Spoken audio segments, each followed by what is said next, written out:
Hey, friends of the internet, welcome to the brand new O.N.E.T.A show, the Oh No, Evan's Talking Again show. Brought to you by your host, Evan Davies at PT Creative. However, for the first time in channel history, before relaunch, post relaunch, it doesn't matter. I'm actually joined with a guest, and it's my best friend in the entire world. My boy Angelo Gonzalez. He is over there. He is Mr. Gamer compared to me. I know some games. He knows all games compared to me. So, what we are going to be doing today is going to be real fun. But before I do that, Angelo, do you have any words on what we're doing today to stop me before I go into crazy detail? Hey guys. I should probably let you say hi too. I'm Angelo. I'm Yeah. I'm Evan Davies' friend. Yeah. And today we're going to talk about Super Smash Brothers.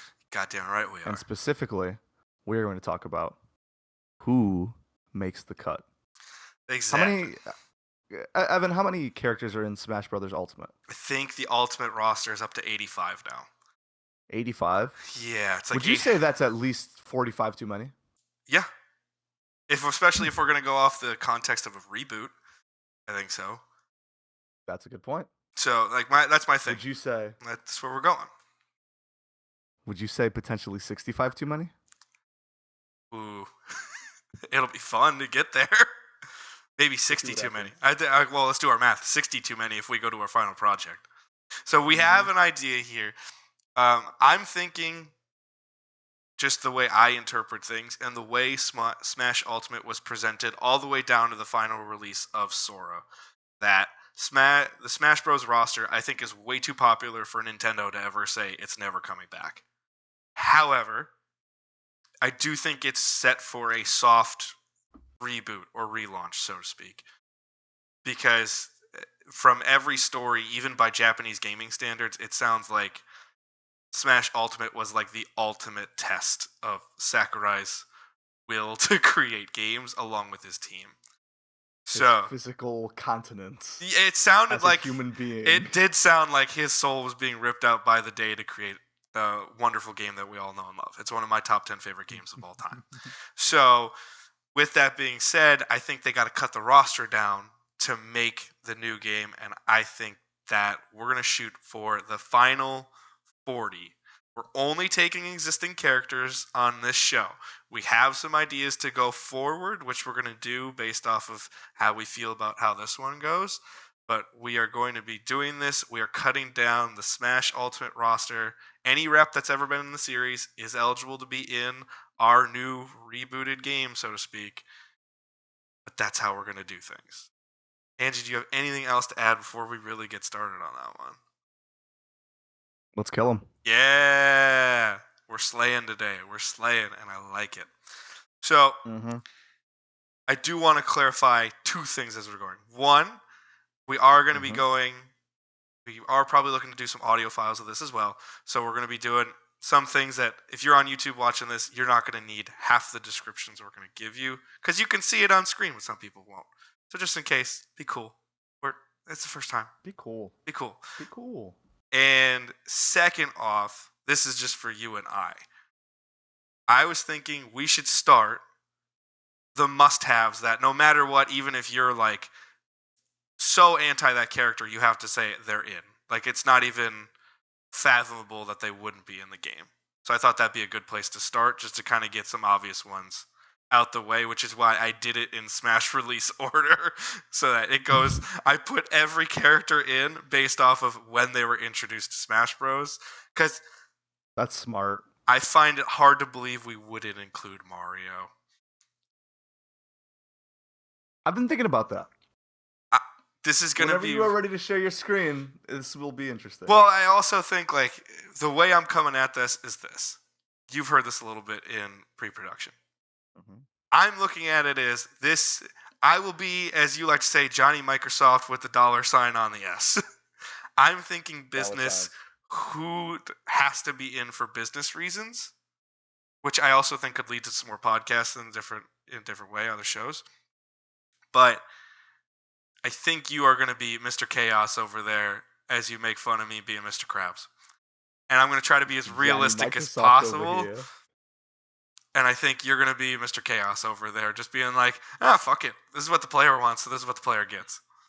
So I that's how am I'm coming striving at it. for us to make the coolest, most interesting, and most innovative video game that Nintendo has ever created. Okay, I have the same idea, but that would include some descriptions of each character that I don't know if we can do all day. But I think that could be really cool for a Yeah. follow up to be like, okay, we included some characters that need a little bit of work, but you can't go without them. Like, I think everyone can agree, Donkey Kong's moveset, it could get a little bit of an update and we'd all be happy. Ooh. Don't touch the down B. Gotta leave the down B as it I'm not is. saying everything's Down B broken. is a national treasure. I'm not Okay, saying good, it's. good, I'm not good. saying it's broken. I'm Okay. just saying. Okay. I'm not saying the whole character's broken, but there's some things that you're like, that's what we got. Or like, I love Link. Link's my boy, but like, Mm-hmm. I think Link could probably There get a are little bit also of like update. 3 of him. So that's what we're gonna get to. So without further We're ado, gonna get to that. let's go. Final 40 of Smash Bros. For the Smash Bros. Reboot. Here we go. The glasses are on. The screen is going. Our first character up for debate is Mario. To me, it's not an option. He's in for sure. I mean, I cannot see your screen. You can't see my screen? Come on, dog. How do you want me to do this? How do you want me to do this, man? Ah. Do you even need to see my screen? Do you really want to see it? No, I'm just playing. Here you go. Ideally, I'm playing. it'd be better for the both of us, but I'm just playing. Here you go. You can have it. You can have it. That's okay, fine. thank you. What a sweetheart. I know. What an angel. See, this is how you can do where. See, I'm gonna keep all this in. I'm not cutting any of this because I'm not gonna Oh, try. snap. I'm not gonna try and be like, oh no, this is what happens. Like, Oh, sorry guys, we're doing editing. Haha. I love the idea that there's a mini screen. When I have this in OBS, it's me, you're on top of me, and then the screen that I'm also having in the background as the major thing is also going. There's a little version of the whole thing. Yes, there's just a little That's version funny. right there. Also, this video's quality already is going down, but it's gonna be fun. We're gonna try it. We're gonna try it. So you're getting very committed to this Mario fella. Yeah. I think we need to have a short conversation about Echo Fighters. Okay. So the reason I say this is that in the interest of making the coolest, most interesting, most innovative video game that we can. Yeah. There's like 3 Marios. That's true. There's Mario. There's Dr. Mario. There's Green Mario. There's Green Mario. Is Mario the most interesting of the Marios? Oh, see, this is where I think where our parameters of where we're going in the future are important. Mm-hmm. Because I feel like if we're gonna look at this in the future of being like, oh, we can reboot some of these characters, so to speak. Also, I'm gonna take my Discord camera off, and I might have you do the same, just because the video quality on our cameras, Video quality's getting bad. It's not great. So that I might. If you would prefer to not share your screen, I can probably figure it out. Okay. It's not ideal for me, but here, let's try. I'm just gonna take myself off the camera and go from there. And then if you want to keep your camera on or off, you try that. I don't really care. As long as the people can still see you. As long as the people can still see it.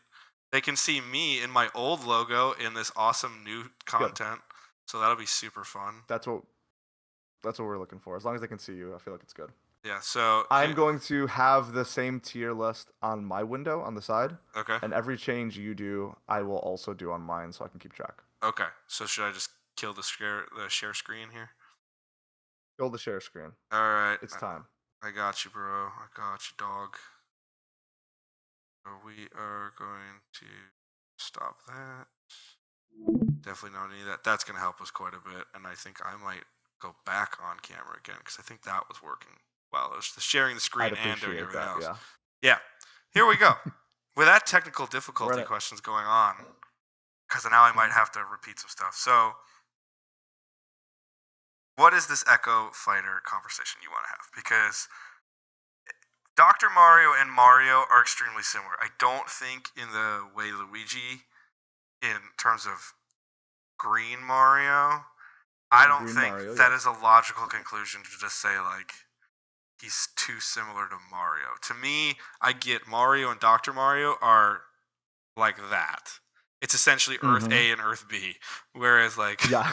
whereas like Luigi is a full-fledged different character at this point in Nintendo lore to a degree. I think it's varying degrees of differentiation. Okay. I would say early on, like if we go back to like Smash 64, which I Yeah. recognize we are not in Smash 64, Luigi was very much Green Mario. That was what his characterization was. Oh, That was how they absolutely. designed his like moveset.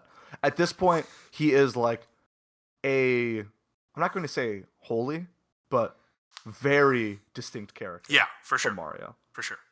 But I think that it is interesting to have that conversation, which we're kind of doing right now. Yeah.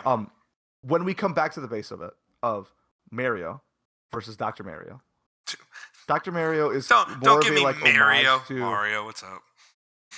You're on the East Coast. You know how it's pronounced. I know Um, these people are wrong. I will be the first to tell you they're all wrong. you know, I will take a step back. You, Evan Reginald Davies, Mario or Dr. Mario, who makes the cut? Mario, because I think then you can do. I think one thing that the game is lacking already, if you want to say Smash Ultimate is lacking anything, I think it's unique skins. Like to me, it has never made sense to me why on That's earth. fair. Like I am like I'm a Sonic fan to a degree. I love old school Sonic, but I also just think there's Sonic You can't just say that. You like can't just say out loud on the internet that you're a Sonic fan. People are oh gonna have god. opinions of you. Oh They're god, gonna I know. form whole views of you as a person. You know I don't care about the internet about this. I care about the people watching this, and then if you want to watch it, good for you. If you don't like what I have to say, don't watch. Like whatever, I don't Yeah, care. tell them. Yeah, you tell them. I'm Get sorry. 'em. I work with children. I have to tell them every day. It's okay to say if you don't like something that someone else does. Just don't be a dick about it. Like I just don't Are say these that exact children? quote. Are these children also Sonic fans? You have no idea how many Sonic fans there are of that age. It's absurd. I have, Still, dude. Are you kidding me? I the have to. youth love Sonic. I have to hear about Scourge every day when I pick up kids from school. Every Can day. I, in support of this, because I Yes. feel like we've made a revelation, can the first person that we put on the not cut list be Sonic the Hedgehog? Oh hell yeah, I'm cool with that. Because Yes. he I was just want Sonic to get on there before Mario. he's definitely on my list where I'm like you have to have Sonic. He's also on my list. I mean, here's my There, thing. I think he's one of those he needs some moveset changes, but I think you it, like the one thing I've really appreciated about Sakurai and the development team in general, because I think it's almost like crazy that we say Sakurai as if he's a god and as if he doesn't have 100+ person team that also helps him can do the work. can I call something out real quick? Yeah, what's up? You say Sakurai Yeah, the same way I say Mario. shut up. So you got to watch your mouth, sir. You shut your whore mouth. So, like, I think the one thing I love about the I'm just gonna say the dev team from now on over there, over with Smash is that it became to me one thing I always think about when I'm making these cuts or when I'm doing this is Smash Bros kind of became the celebration of gaming and the arbiter of gaming history to a degree in a modern lens. I think that's really cool and really important. And that's where I'm like Mario makes the cut, Dr. Mario doesn't make the cut. Dr. Mario, fun little nifty game. I love doing it. It's probably the game I've played the most in the Nintendo Switch online stuff. Oh, interesting. It's Okay. just like when I just need something mindless to do, but I want to play a game. I just put on an hour of Dr. Mario and just be like, okay, fine, because it's just bogus Mario Tetris, anyways. But That's at, also fair. but at the same time, no one can argue Dr. Mario is the icon and Mario is the side hustle. It's like no, Mario is with argument only of dollars being the only thing that you can say otherwise, he is the gaming icon of all gaming icons. The only other character that has that distinction may be Pikachu simply by dollars of media. That's it. Yeah, but Pikachu's an anime character. So here is the Why are you starting that? proposal. Why are you The starting that already? proposal sounds like Mario Yeah, makes Mario's the in. final 40. Yep. We scooch him up. Dr. Mario makes the no chance. Yep. And then in pursuit of following on what you're saying Yep. about the gaming history, the icon, the celebration, I'm going to propose in the final 40 no cut list, Mr. Game and Watch. I I think also have Game and Watch on mine. I think Game and Watch has to be there.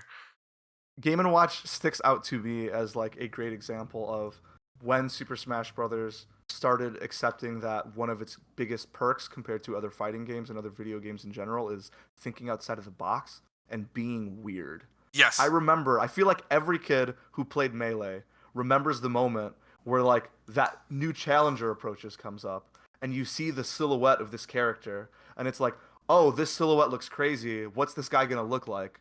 And then you see him and he just looks exactly the same as the silhouette because Yes. that's just what he is. I thought the And it game like broke. I thought the game broke when I was playing.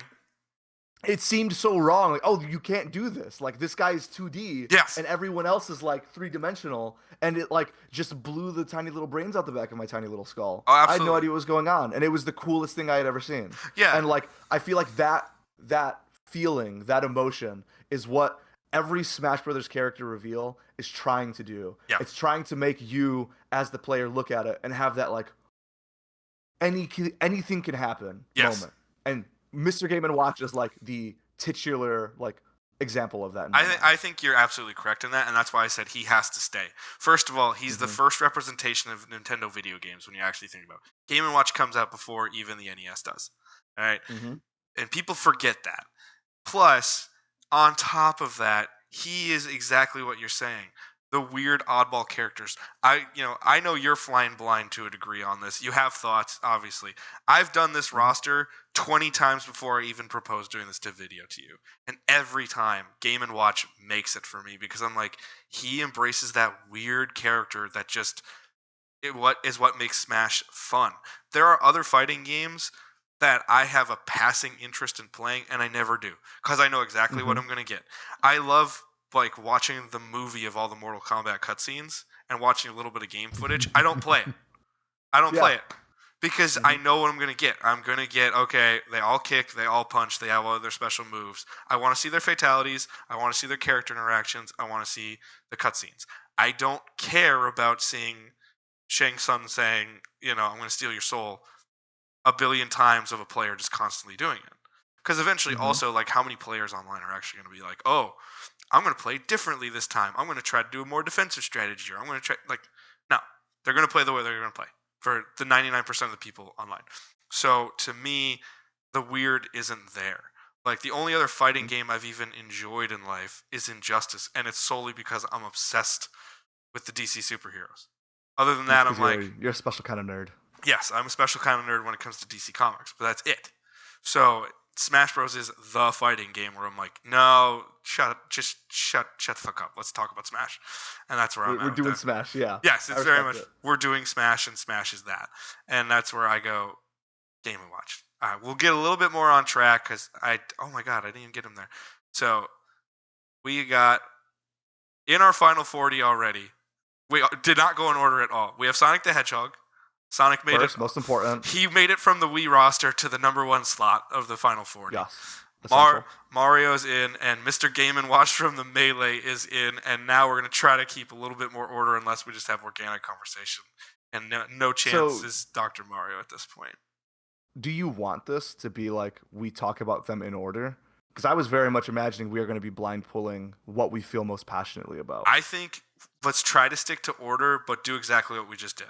Where it's like we started with Mario, we had an order, but then we just organically went to it. So we have a base to go back to, and we'll go from there. Okay. Yeah. So, all right. Next up. I did my nomination. You're up. So I'll go back in order. Donkey Kong. I think Donkey Kong has to stay. Gaming icon, great franchise. Donkey Kong Country, I also think is one of those games that now they only release every 7 to 10 years, which I think really sucks. But Donkey Kong's included in all these other games, especially on the Mario side. And I just think the history alone, Donkey Kong has to be there. Plus, I think Smash could use a few more heavy characters, and to lose a heavy character that's such an icon would kind of suck. So, I have a few thoughts on Donkey Kong. Okay. One, in the original Super Smash Bros. 64, when you got the box, it came with a little pamphlet of, hey, here's like the instruction manual or whatever. if you read the instruction manual, it had descriptions of all the different characters, and it seemed very, very clear to me that Donkey Kong was unilaterally the best character to choose. I And the kind of reason felt for that way. that was that Donkey Kong was both fast and strong. Yeah. Every other character was either fast or they were strong. And Donkey Kong was described in the instruction pamphlet as both fast and strong. Yeah. Considering that, it seemed obvious to me that he would be the only choice. And I picked him, and I got the absolute crap beaten out of me. Repeatedly, over and over. I was not good with Donkey Kong. I continue to not be good with Donkey Kong. I like that he grab, and when he grab, he put on back. Yeah. And then he move and he throw. That's very cool. It's very cool that he does that. I love that when you have 3 other people that you're playing with, you can just do this Yeah. for a very long time, and if everyone else sucks at the game, then they just get a lot of damage and it feel good. Yeah. He also punch hard, and when he punch hard, that fun. So I love all Caveman of this, all of this is to say, because if anyone's gonna deserve the caveman talk, it's gonna be DK. All of this is to say, I don't know for certain that he's going to make the final 40. Okay. That isn't a no chance. It's a I feel like he should be outside looking in. Okay. I'm fair. I'm okay Because with that for right now. if there's 39, obviously he's number 40 easily. Like it's not even a question. But if there's like 50 that are up in the air about, I could imagine DK getting cut. Yeah, I mean that's the thing is that, like as we mentioned earlier in the video, if we go to 25, I'm not saying I want to cut DK, but I could see myself getting into a world of logic going, I don't want to do this, but we're now cutting the best of the best. Yeah. I don't know if DK is one of the top 25. I can see him being a safe 40 for me, but I can't say a safe 25. So yeah, I'm okay with outside looking in. And I will add one more detail because I think it's important to say. He's a monkey with a tie on. Beautiful design. Beautiful design. Oh yeah, it's so Excellent simplistic. It's so simplistic. Nintendo It's so fun. killing it. Yes. I'm excited to play the new Mario vs. Donkey Kong, even though it sounds pretty simplistic. Alrighty. This game seemed fun. Yeah. Now we're gonna go to my boy, one of my favorite franchises of all time, and we're gonna go with Link. I don't think this is a question Link's in. He's the main hero of the fantasy franchise in all of gaming, unless you're a Final Fantasy nerd.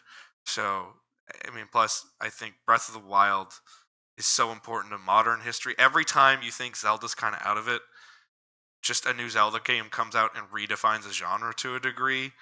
I like Breath of the Wild, Tears of the Kingdom are cornerstones of the Switch. There's no question Link has to be in my mind. So we're getting a little bit back into the Echo conversation. Yeah. Because there are 3 Links. Yeah. And the selfish version of me mains Toon Link. Okay. And in respect to that, I mean Link is Link. Toon Link is Link but more stronger. So if we're going to, I will say this. Link should be in there. Okay. Link's important. Link's a big deal. Is it Breath of the Wild Link? Is that the Link that makes the cut? So this is one of the conversations I always have because I try to represent as much of the big franchises as possible. That's where you're going to sound. That's where I'm going to sound like Johnny Businessman. Is that I think you want to represent your biggest franchises as much as possible in these games. You know, there's a reason that if you get crossover characters, you don't get the rando. That sounds like all Fire Emblem characters to me.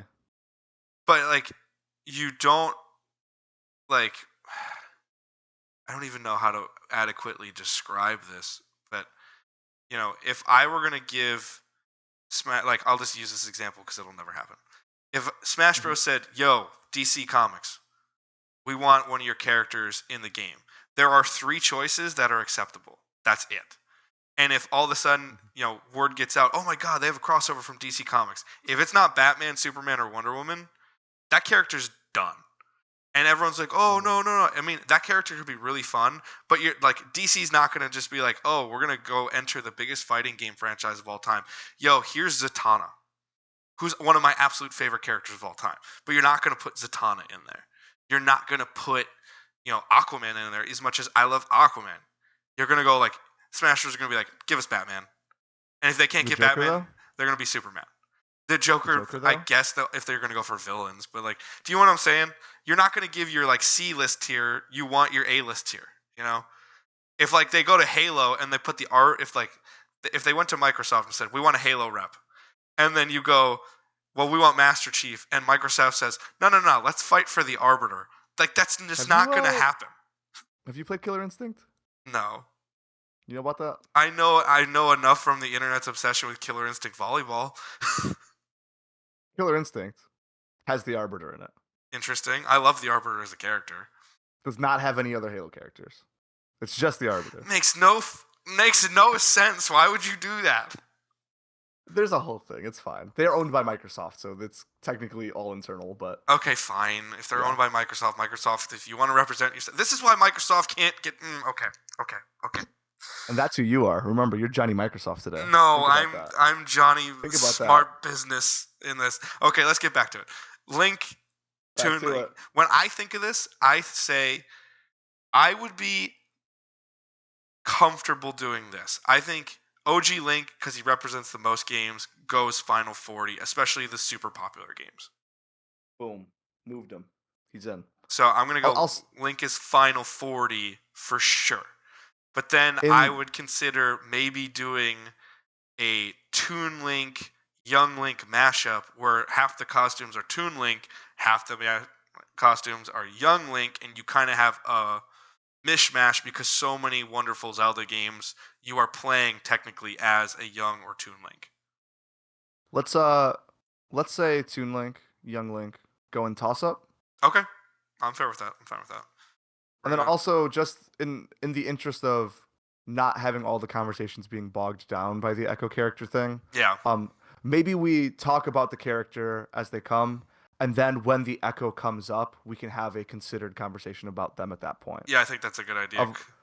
Because in my mind, where everyone is right now is also completely nebulous and viable to change at any moment. Yeah, for Like, sure. When things get more complicated, if we say like, oh, it's clear like Donkey Kong is definitely in the final 40 now, we can move him if we need to. Yeah, for sure. I think that's a good idea. Which is interesting because then we have the same debate back to back. Samus, I have Samus in for sure. I think Metroid's a great franchise. You want to represent your different franchises really well. I'd go Samus is in for the final 40. I pretty much have it chalk on the first 8 or the first original 8 characters they have to be in my opinion. I think Samus definitely makes the cut. Okay. A big part of that. I think a big part of that is that realization as a child in Super Smash 64. Yeah. Where you beat the career mode or whatever it was called. Yeah. And then you see the reflection in the visor. Mm-hmm. And like Samus is a girl. Yeah. There's a cool girl character in this game. I didn't even realize that. Like I thought it was just robot. And like I think that Samus is already super kick A, really cool. But the additional element of like, and she girl? Yeah. As a kid was like a cool moment of like, oh, girls can be cool too. Well, I think it's perfect because one of my concerns when I made mine was representation. Because video games are not just for men; they're not just for boys, and like it's insane that one of the biggest reveals in all of gaming history was simply at the end of the original Metroid. If you won, they're just like, oh, hey, by the way, you've been playing as a woman this entire time, and everyone goes, what? Because it's 1985 or 86 or whatever. And like, girls can fight? Girls can do stuff? Oh my god, I didn't know. And you're like, hey, yeah. And so, like, without question, like, Samus, I think, deserves to be in. Where I would argue I would rather have Dark Samus on the probably not. Because I think it's too repetitive, where I would rather have a Dark Samus, like, skin almost. That's one of those I was like, there's not enough change here for me. So I'm gonna go probably not. Dark Samus's moveset isn't particularly interesting. Yeah. In a way that is like, oh, they definitely both gotta make it. I think probably not is where I fall too. Yeah. If they ended up making the top 40, I guess I wouldn't be too mad about it. Yeah. But there's just so many other options that I have a hard time imagining. Well, also that we still have to get to Zero Suit, which we'll get to in time, and I like that's at least more of a discussion. It's at least a discussion. I'm gonna go Yoshi. Yoshi has to be in. Yoshi's a cross franchise rep for Mario from its own series. I think it represents a really good thing in which a lot of Yoshi games I'm finding are so welcoming to new video game players. Like you can really capture a lot of people with the Yoshi aesthetic and the more fun little elements of Yoshi. I think that welcomes in new players a lot, and so I would go Yoshi is in the final 40. I think Yoshi will probably make the final 42. Do you want to go A outside big, looking in for now? yeah. Okay, I'm fine with that. I think that's fair. A big part of it is that he's a freaky little guy, Yeah, and when you are looking at the Smash roster, especially as a starting point, yeah, like he is one of the first freaky little guys that you see, and right. it's like, oh, like fighting games don't have to just be like anthropomorphic dudes like Yep, throwing fists and kicks at each other. Like there can be this weird dinosaur who's going to like poop out eggs, and yep, that's crazy. yeah, That's weird. And he jumps, and when he jumps, he does a little flutter. Like he sticks out mechanics wise, visually, and like gameplay wise. yeah. But also like, you know what? No. Let's put him in the final 40. I was gonna say I think you're talking yourself into final 40 right I away. feel more passionate about Yoshi than I do about Mario. So at that point, I feel like I got to put Yoshi I in. see. That's the thing. I think Mario, if it were not for the fact that Mario was the icon, I would not have that same affection for it. I would still They, argue for Mario to be in because of like status, but I don't have the passion for Mario that a lot of other people do. I would be on mhm, the same boat. I'm more passionate for Yoshi. And that's always been one of my like when there was limited characters, Yoshi was at least in my rotation. So, yeah. And I will say, like, I love Mario. Mario games, awesome. yeah. But there's a different version of this conversation that we have where, like, the foundation is, like, what if no original Smash Brothers characters? Yeah, Like, that's an it, insane conversation to have. That'll be fun eventually. yeah, yeah. But, sorry. Back I to you. I go Kirby. That's a final 40 in, no Hmm. question. I just think same thing with Yoshi, fun. And also, here's what I can tell you: Kirby, I think, is one the most reliable character to start learning how to play Smash with, just because of Hmm. the I think variability. Sakurai agrees. Yeah, I would say Sakurai agrees quite a bit. And beyond that, working with kids, I cannot tell you how many insufferable games of Smash I've watched where there are 8 kids playing and all 8 of them are the different colors of Kirby because they just love Kirby. I love that. I didn't know that. Yeah, It's, again, I don't interact with children because yeah, I'm a, like, 30-year-old adult man who yeah, doesn't have any. yeah. So, like, knowing that kids like Kirby makes me very happy Oh, because dude, when Kirby's I very go good. like I've started to make a point to try to go up when they're gonna play games now to be like, okay, I'll play Smash with you guys and screw around and have some fun. And half the games, half the characters are Kirby. If there is a round without a Kirby, it's rare. Because That's it's like awesome. I Good. play my rotation of 4 or 5 people, half of them are just to troll, and it's like, why did you hit my Kirby with your tree? Because I'm just trying to like plant trees with villager, cut them down, and try to hit people with a tree. And they're like, Kirby got hit by a tree. What happened? And it like it happens all the time because they're just like they love Kirby. So I say Kirby's an I easy final 40. I do love a 30-plus-year-old man giving kids the dumb voice. Giving kids the dur, why'd you hit my character voice is very funny. I mean, if the shoe fits, bro. I'm just The kidding. If shoe you're watching fits. this and you're one of my kids, you're one of the parents to one of the kids that I serve. I love all your children, and they're all great. Um, You're not one of the kids he's giving the dumb voice. You're one of yeah, the cool kids yeah. that he gives the cool voice. Sure. That can be the disclaimer. All right. Can you real quick, what does the cool voice sound like? Oh my God, it's so awesome. There Alrighty. it is. All So right. this was my toughest one for the OG 8. I love Fox. Fox was my go-to as a young kid when there was limited options. I still have Fox in probably my top 10 to 15 rotation, Mm. but it's solely out of nostalgia for me. Like when I was thinking business-wise, like unless you're trying to revive Star Fox, which I would love to do, I don't think there's a super strong case outside of it's history, their standard. We still want to honor Star Fox's place in video games, which I don't even know if you can really say it has that big of a place. Like, I love Fox. I want Fox in the final 40, but this was the hardest one for me of the OG 8 characters. I feel like personally, Yeah. I would have Fox in toss up because I don't feel too strongly one way or the other about Fox. Okay. I think that like Fox is cool. There's a lot of cool characters. Yeah. But part of what skews me towards maybe outside looking in rather than toss up Yeah. is that Fox has a lot of cultural attache with the Smash Brothers competitive community. Okay. And I know that is something that the community has not felt terribly loved by the Smash Brothers franchise in the past Yeah. because it has not prioritized the competitive community. Sure. And I think that a unilateral Fox cut would be kind of a slap in the face to I'm the Smash happy. competitive I'm community. happy with outside looking in. Then I think your I point is think well I made am too. because I don't know enough about the competitive scene outside of like they were outraged that Meta Knight kind of got nerfed a little bit. Hmm. So yeah, I Fox mean, has just been around for a long time. There are a lot of people who've been playing Fox since the beginning, and they love that character because he's traditionally very fast, very good, very fun. yeah. So And I think that like as a little love letter to them, yeah, I maybe think give him a costume that's an homage to like some of the best Fox characters. yeah for sure. Um, Pikachu, no brainer. I think I am on the camp of this. The greatest gaming icon of all time is actually Pikachu, not Mario. Pikachu's in by Eh, far. he's in, but he's fine. We don't have to It's go a into more little, discussion than that, but it's a little yellow rat.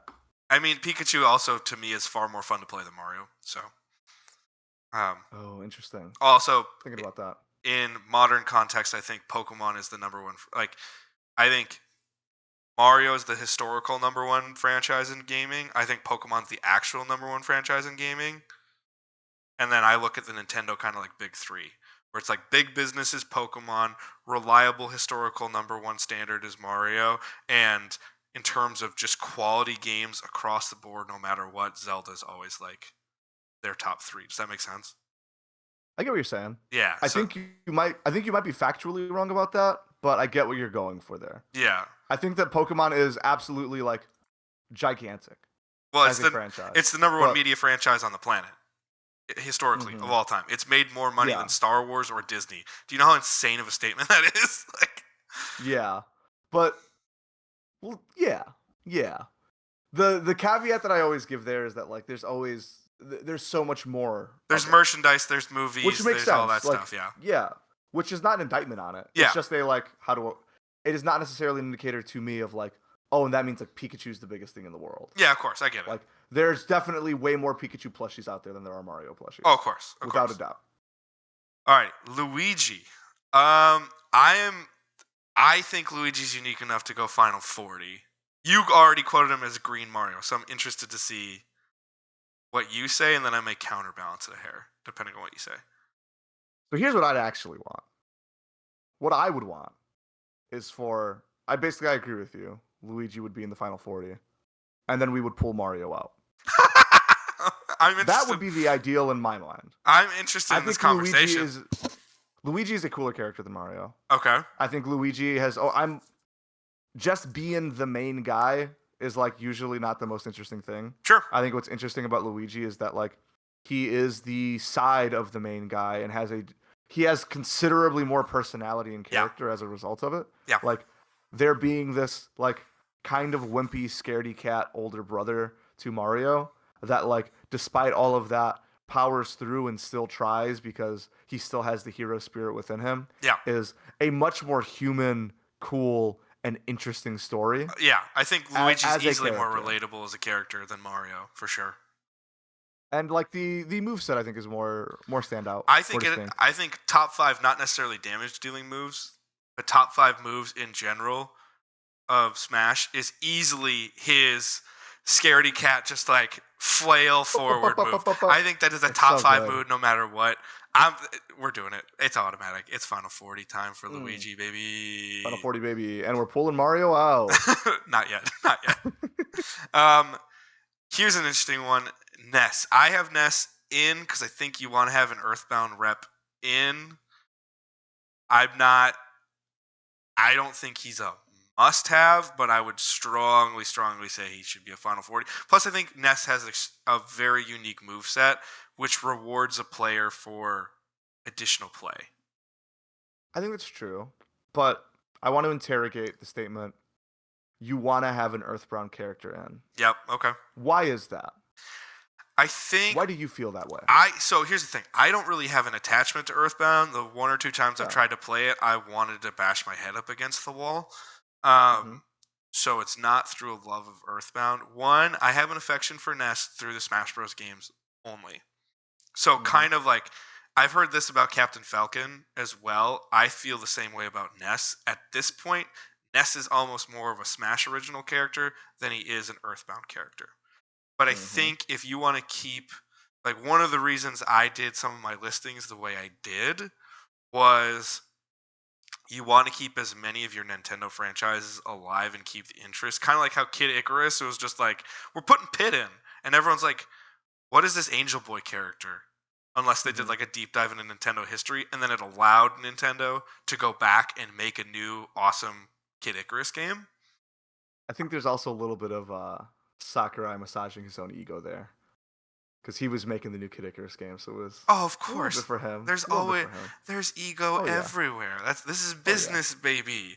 But Yeah, I baby. would say I really think Ness's moveset is far more of a rewarding experience for a player that wants to like I still am trying to master his jump save to get that Mm-hmm. stupid lightning bolt to go back to hit me in the proper direction.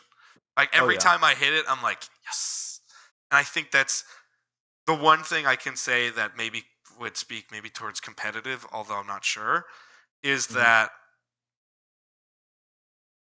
I think that that's a similar vein where like you want to be rewarded as a player and do those things, and you can't always get that from some of the more basic players, but I think you can get it from Ness. Does that make sense? I get what you're saying. Yeah. I don't disagree. Where do I would where do we say fall? Where do we fall? so. I would say Earthbound is really cool. Okay.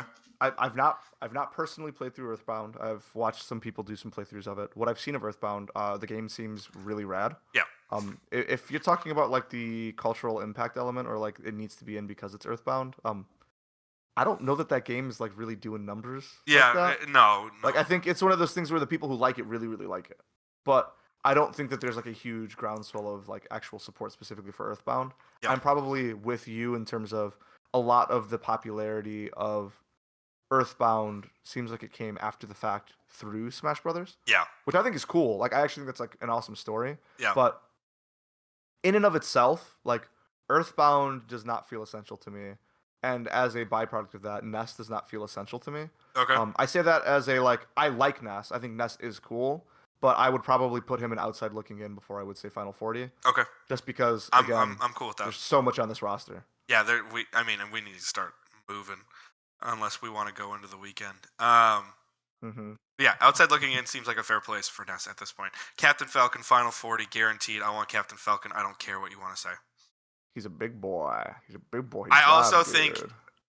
he, oddly, and people are going to maybe think this is crazy, is such a unique character. Yeah.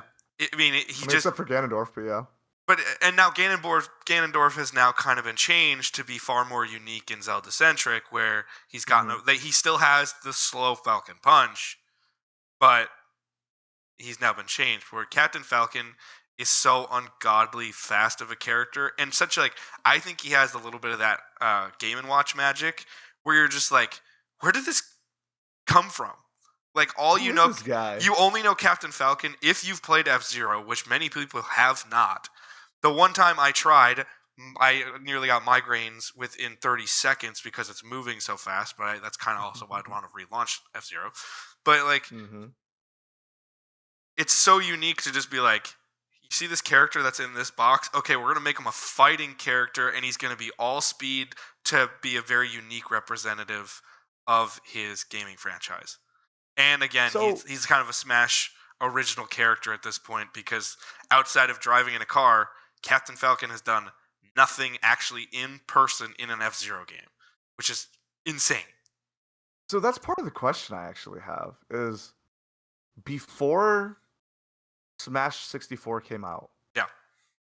do we know what Captain Falcon looks like?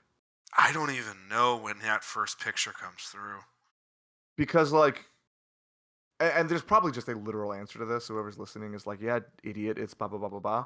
But I'm gonna look it up right now. I feel it I feel like that's part of what made Captain Falcon interesting was that like even if you played F-Zero, you wouldn't necessarily be familiar with like the person who drove the car in the F-Zero game.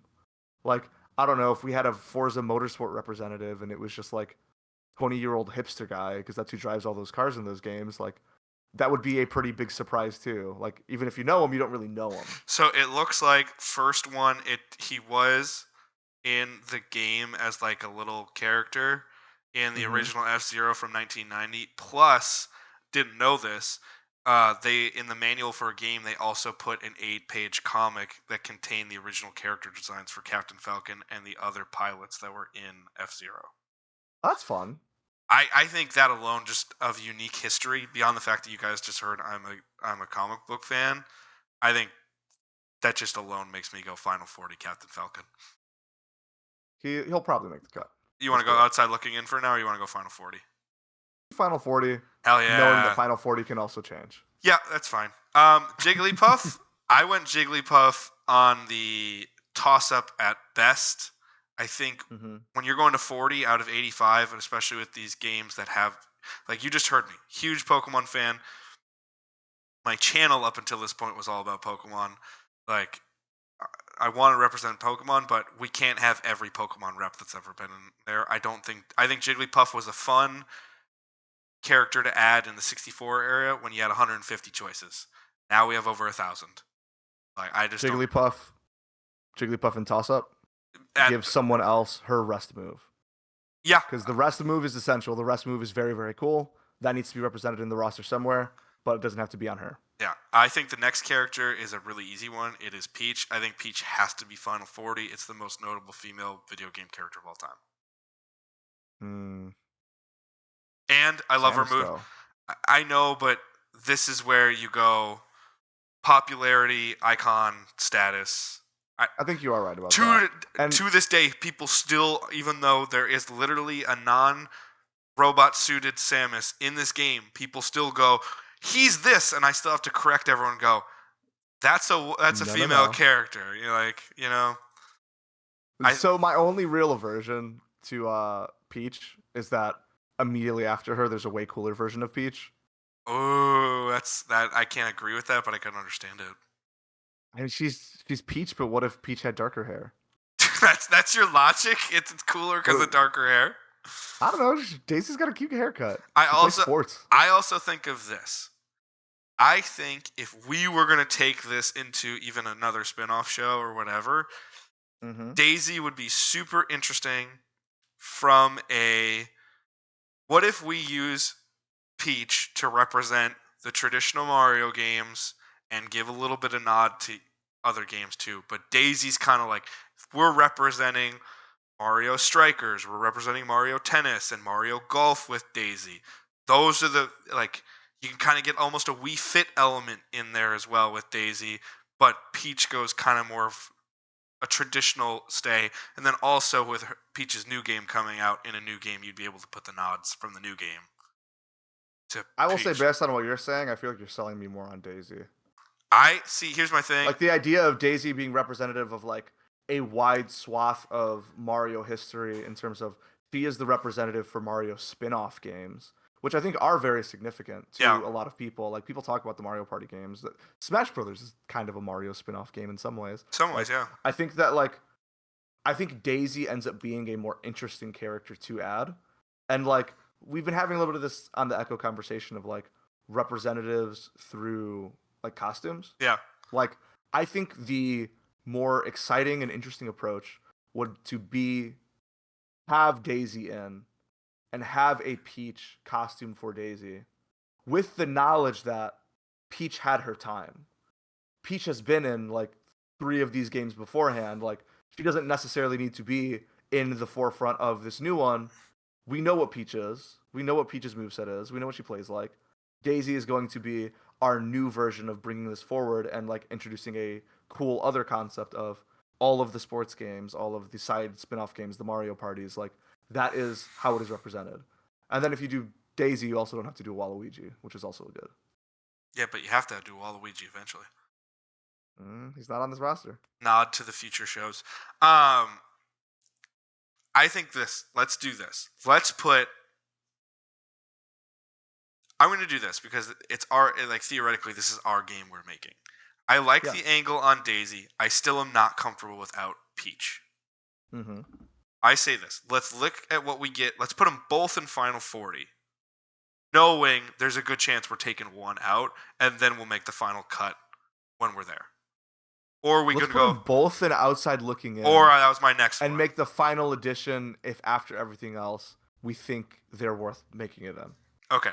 Because I like both those approaches just because I think also they're finally, with making Peach such a playable character so many times now in all the other Mario games and other things, I think there's far more argument than just like, oh, it's the female Mario character. Like they're actually trying to make real stuff with Peach now. So that's where I'm like, I don't feel comfortable just going like no Peach. Bowser also an easy in. Sorry. In support of what you're saying, I am putting Daisy in outside looking in. Okay. But I'm putting Peach in toss up just because Daisy's cooler and I want to represent that in my mind. Fair. We're now to Bowser. Bowser easy in. I think Smash Bros lacks villains. You need the video game villain and super fun heavy character. Bowser's an easy Final 40 for me. When Bowser comes in, does Giga Bowser come with him? Absolutely. All right, and easy, cool. I like how you're like, oh, it was only Giga Bowser then. Yeah, easy one for me there. I don't think it's on. Here's one I want your opinion on. I want to put the Ice Climbers in hard. I adore the Ice Climbers. Yes. Are you in on this one? Ice Climbers is a definite. Ice Climbers is one of the most unique characters in the entire game. That's my thing. That's always my thing. Cutting the Ice Climbers out would be genuinely disappointing because, like, when you are playing Melee and you see the Ice Climbers and there's that, like, moment in your head where it's like, I'm two people. Yeah.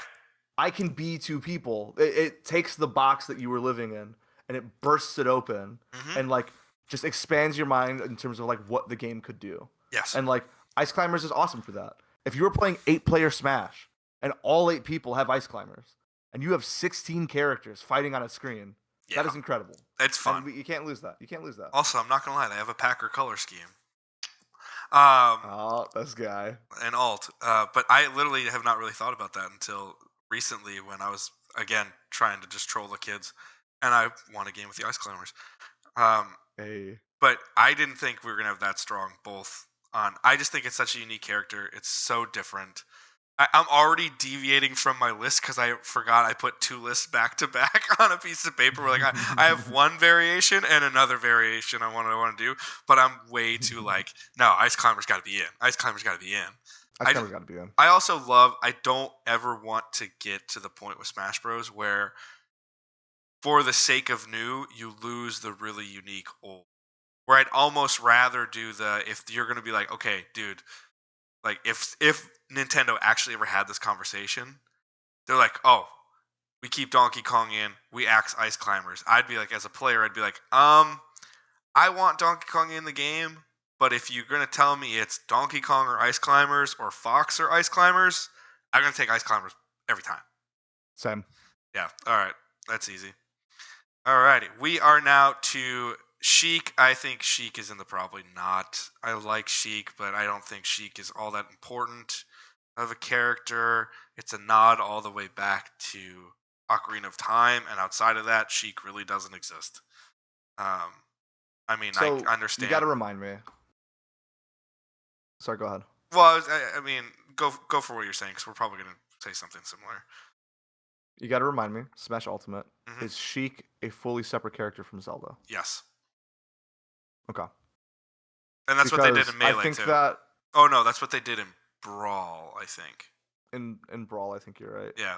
Because if they were one character, then I think that's a definite in, because having a character that can transform into another character and have a whole different moveset is a really, really cool mechanic. That's going to come up for me later. That's going to come up for me later. Worth resolving and worth capturing. Yeah. Yeah. Yeah, that also comes up in the Pyra/Mythra conversation later on. But Pokemon Trainer, too. Also true. Considering that, I feel like of the two, Sheik or Zelda, not that it has to be one or the other.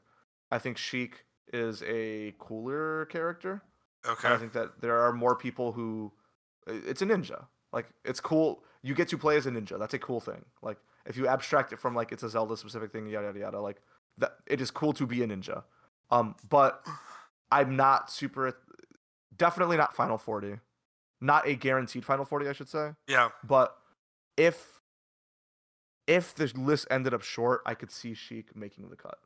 I am okay with toss up or outside looking in. I don't think Final 40 is Sheik's place. Definitely not Final Unless 40. unless we want to put some caveats in there and it goes Zelda and Sheik are now Pyro and Mithra territory again. If that were the case, then I think it would be way easier to say Final 40. Yeah. But for now, let's put both in toss up. Both in And then toss that up? can be a and Okay. that could be a conversation we have when we get closer to it. Okay. Because I think that as they are individually, like I would probably put Sheik in outside looking in, Zelda in toss up. Interesting. And I'm let polar me give this opposite. additional detail. I Zelda's fine, I but really that's like kind of Zelda. it. I really like playing Like as the Zelda personally. I don't.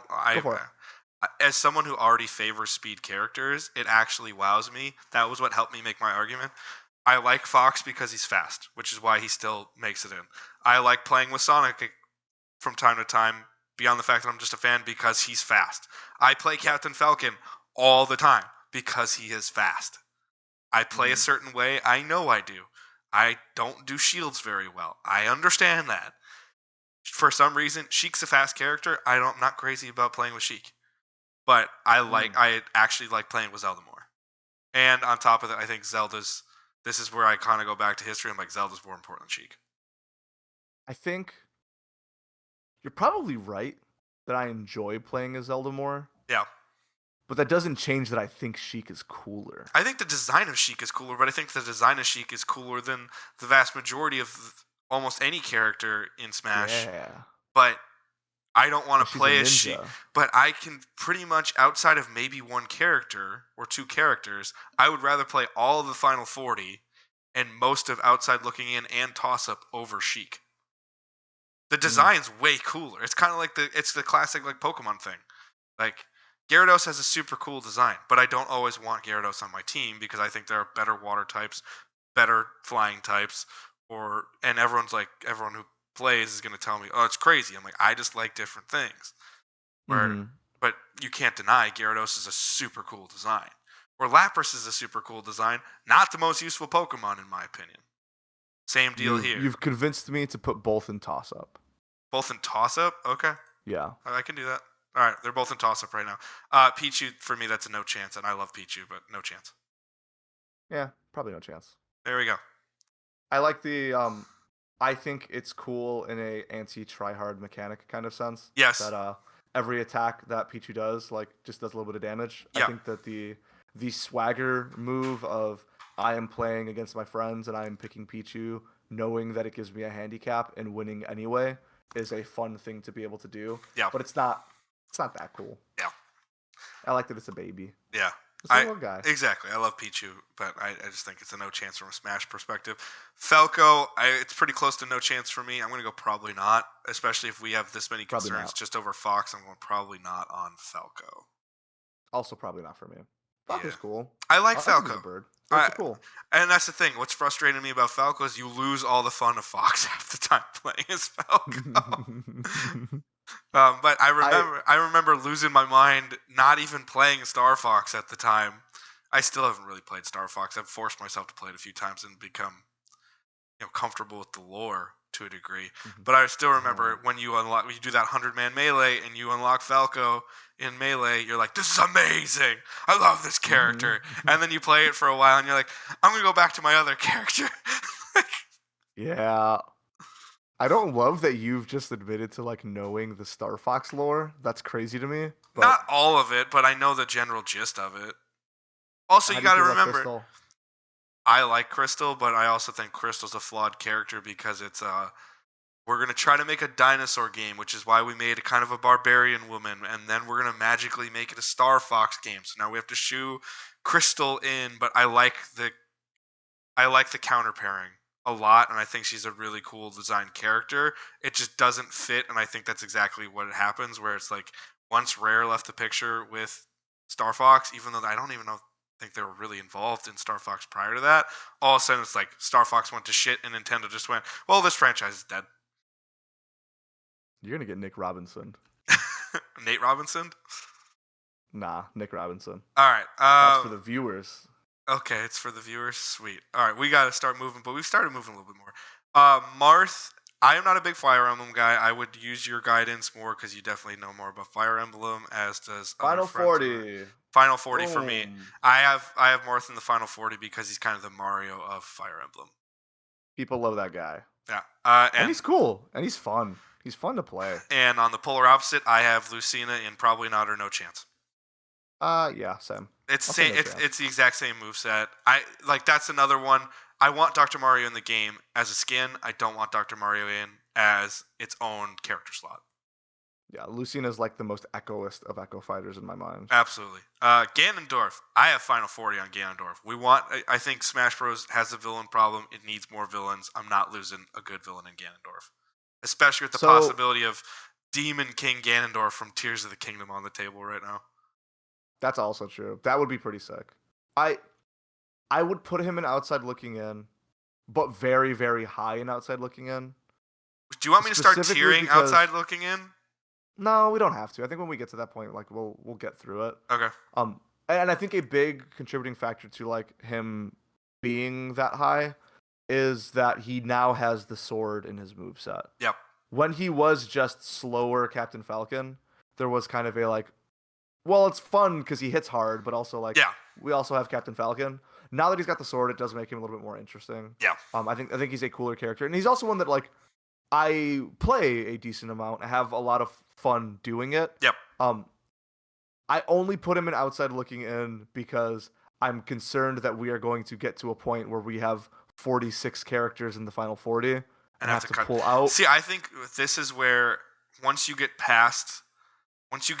like we are 2 characters away from Brawl. I think once you get past the Smash 64 and Melee rosters, that's where it becomes far more toss-up territory and not, yo, we gotta have. Does that make sense?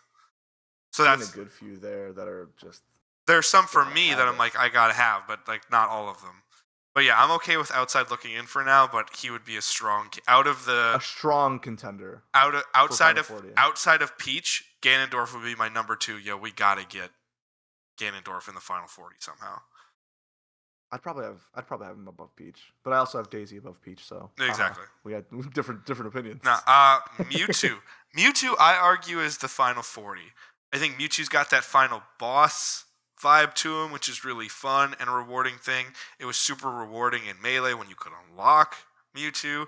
Mewtwo is still an incredibly iconic Pokemon, and it's seemingly every time he kind of disappears, they do another thing with Mewtwo to make him a badass again in Pokemon. Yeah. And I just think with a similar moveset to Lucario, Mewtwo is more fun, more unique, and more iconic. Mm-hmm. And Mewtwo's cool. Sometimes you just want cool shit for cool shit. Kind of like where you're arguing Sheik's just cool. I think Mewtwo comes with the coolness and all the other stuff. Mewtwo definitely has that coolness factor. And I think on top of that, kind of in the villain conversation, Mewtwo feels like he hits that too. Yeah. Like technically doesn't. He's not technically a villain, but he kind of is. But it totally works. It totally works. Like, I don't know. He has a built-in furrowed eyebrow. Yeah. Like there's evil in his heart. Yeah. I agree. Final 40. Yep. I thought I was gonna have to argue a little bit more for Mewtwo. Roy, I go probably not. Probably not. Too similar to Marth. He's Fire Marth. Yep. Fire's cooler than not Fire. Yes. But there's a regal refinement to Marth, especially when he was added in, like Melee, that made Marth feel cooler. Yep. And I think that's part of Marth's longevity. And I also like, there's a special place in my heart for, I main Link because he's a guy what has a sword. Yep. Oh snap, there's a new guy what has a sword. Yep. Now they can have sword fights together, and Yep. that's a really cool thing. Yeah. Yeah, and then Smash just went, why don't we just make every sword fighting character we've ever had? Let's just put them all in the game. And Yeah. let the internet complain about it for a decade. And complain they did, and complain they will. I'm going Crom on the probably not, no chance. I'm going Crom on the no chance. He is the least interesting of all of the already fairly mediocrely interesting Fire Emblem characters. Okay. Yeah, we're now to Meta Knight. Also, the only ones that are out of order are the echoes that we were saying, for those that Yeah. are following without their screen. So we are fully into Brawl territory now For all time, baby. with Meta Knight. I don't know if you need all the Kirby reps, and I think I go DDD over Meta Knight, which is why my argument is I'm going to go outside looking in Meta Knight, not Final 40. I think I agree with you. When Meta Knight first came in Brawl, that was a really cool moment. Yep. I think that as the games have gone on since then, He's gotten less cool. I'm finding myself just using him less. Yeah. Like, he's less interesting, less like when I saw him the first time, I was like, oh man, this dude fast. Yep. This dude like super fast, and that's cool. And he's got vampire wings. That's rad. Yeah, he's got vampire wings. That's crazy. Yeah, and also he's from Kirby. Like yes. That's crazy. But like as the games went on, like I felt like, okay, I get it. Mm-hmm. I have figured it out. I understand it. I no longer feel too strongly about him. Yeah, I'm gonna go outside looking in. I think I'm cool with outside looking in too. Yeah. Whereas Pit, I think I argue Pit in just because Pit and Dark Pit, because they're repetitive. Everyone's like, oh, they're not the. I think Pit's kind of got a fun. I think you need a lot. I think you need a not too many, but a few basic characters. And I think Pit kind of has a nice basic vibe to him. But beyond that, I just like the character. I like that you have the swords and the bow, and you have a nice high jump radius to your saves. But you also have shield moves. Like it's just a nice move set, a balanced move set. So I think that's why I like Pit. You and Pit more towards toss up, if I'm being totally honest. Okay, that's fine. And it's not. I don't feel overtly negative about Pit. Yeah. I just don't think he's particularly exciting. Yeah. Like I get what you're saying from the like, oh, like you want some like fairly normal characters too, and you're not wrong. You're not wrong inherently. Yeah. But like if I am playing Smash Brothers and I pick random and I get Pit, you're kind of like, okay. Yeah. Okay. That's fair. Like, I think that's an easy, not easy. I think that is a fair assessment too. I think the only thing I ever think about this from a counterpoint of the way I was thinking versus, because I'm just like you. There are plenty of characters, sometimes even Pit being one of them, even when I like Pit, where if I go random and I get Pit, I'm like, okay, I'm not screwed. Like that's the highest point of me thinking on a random character with Pit. I absolutely adore Dark Pit. Dark Pit's actually one of my mains, just because I love that side sweeping move. That's a cool move. But Pit, I think one thing that this is more towards the internet criticism of Smash versus the actual build that we're trying to do. You have to have a certain amount of meat potatoes characters to make the other unique characters even more unique and special. And if you try to do, not that every character shouldn't be different, they all should be different in some different way. But if you don't have a little bit more basic, then I feel like you almost lose really cool characters because they just become the least unique or least like of the super unique characters. Where if you have a few more meat and potatoes, they become, oh, I really like that inclusion. Like I feel like Meta Knight's kind of in there. The speed, the move variance makes Meta Knight special. But if everybody got a super unique, super built, less meat and potatoes variety to their movesets, we'd probably go, yeah, Meta Knight's in the game. You know what I'm saying? I think that by the end, we will probably have enough meat and potatoes. Yeah. You're right that we're not there yet. Like, whatever. Looking at this, Mario, Sonic, those are generally dudes that kind of just run and hit you. Yep. Like that feels like just a normal Yoshi. guy. Yoshi. Yoshi. Kirby, Yeah. Luigi, Like Marth, I Link. I'm not committed that Pitt is in the final 40, Yep. but I'm not committed that he's in toss up either. Okay. Maybe I was being a little overly strong in my opinion. I don't think you're being I overly am strong. definitely You're giving your opinion, and I didn't even argue it when I was like, yeah, okay. I went from I'm I want him in the final 40 to I get it. I'm definitely open also to, because definitely they both don't make it. Pit and Dark Pit don't both make it. Yeah, I think But that's skin territory, like that Dr. Mario again.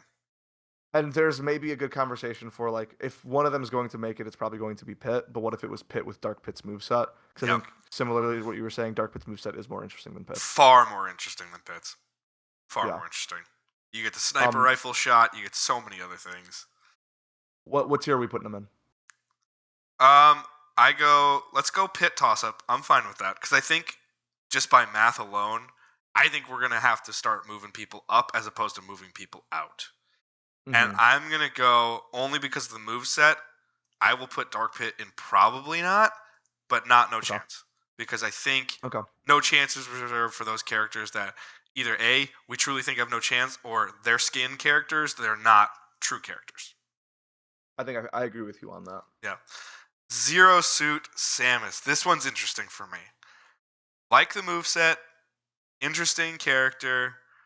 I don't know if I have enough. I don't know if Metroid has enough cachet for me to get another Samus rep in, even though I think Zero Suit's a pretty, like, when I get Zero Suit every time on a random, kind of like what you're saying, I kind of go, I'm like, oh, okay, I'm not screwed. And then I play, I'm like, it's not a bad character. It's just not my favorite, you know? But I'm like, not a bad character. I can make it work. Where there's other characters where if I get them on random, even if they're popular, I'm like, I'm screwed. She got turbo boots, man. Yeah, it's cool. She got them turbo heels. Do you want it? Do you want it? Okay. If you were just gonna do this alone, where would you have Zero Suit? If it were just me, I'd be throwing her an outside looking in. I don't think she's a definite because we've already got Samus in there. Yeah. I do think that. I think she's an outside looking in. I think she's an outside looking in. We're in agreement there, but I feel like we do need to take some time to talk about when you are playing Brawl and you get Samus's final smash and you use it and you become Zero Suit Samus. That's rad. That was another one of those like, oh, like this completely blew me away kind of things.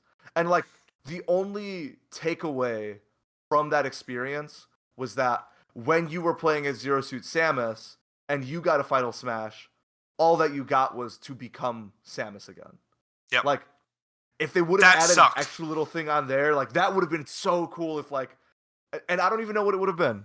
It could have been like a smaller laser beam and a recollection of the parts. Because you could have been like, okay, I get enough, or like a pulsing thing where you're like, I'm recollecting the suit, and it's like as a defensive measure, the suit gives off this like pulse of energy, almost Iron Man-esque. So then I can kind of go like, okay, I can still attack with a final smash, but now I reestablished my OG more powerful form. So you're like, okay.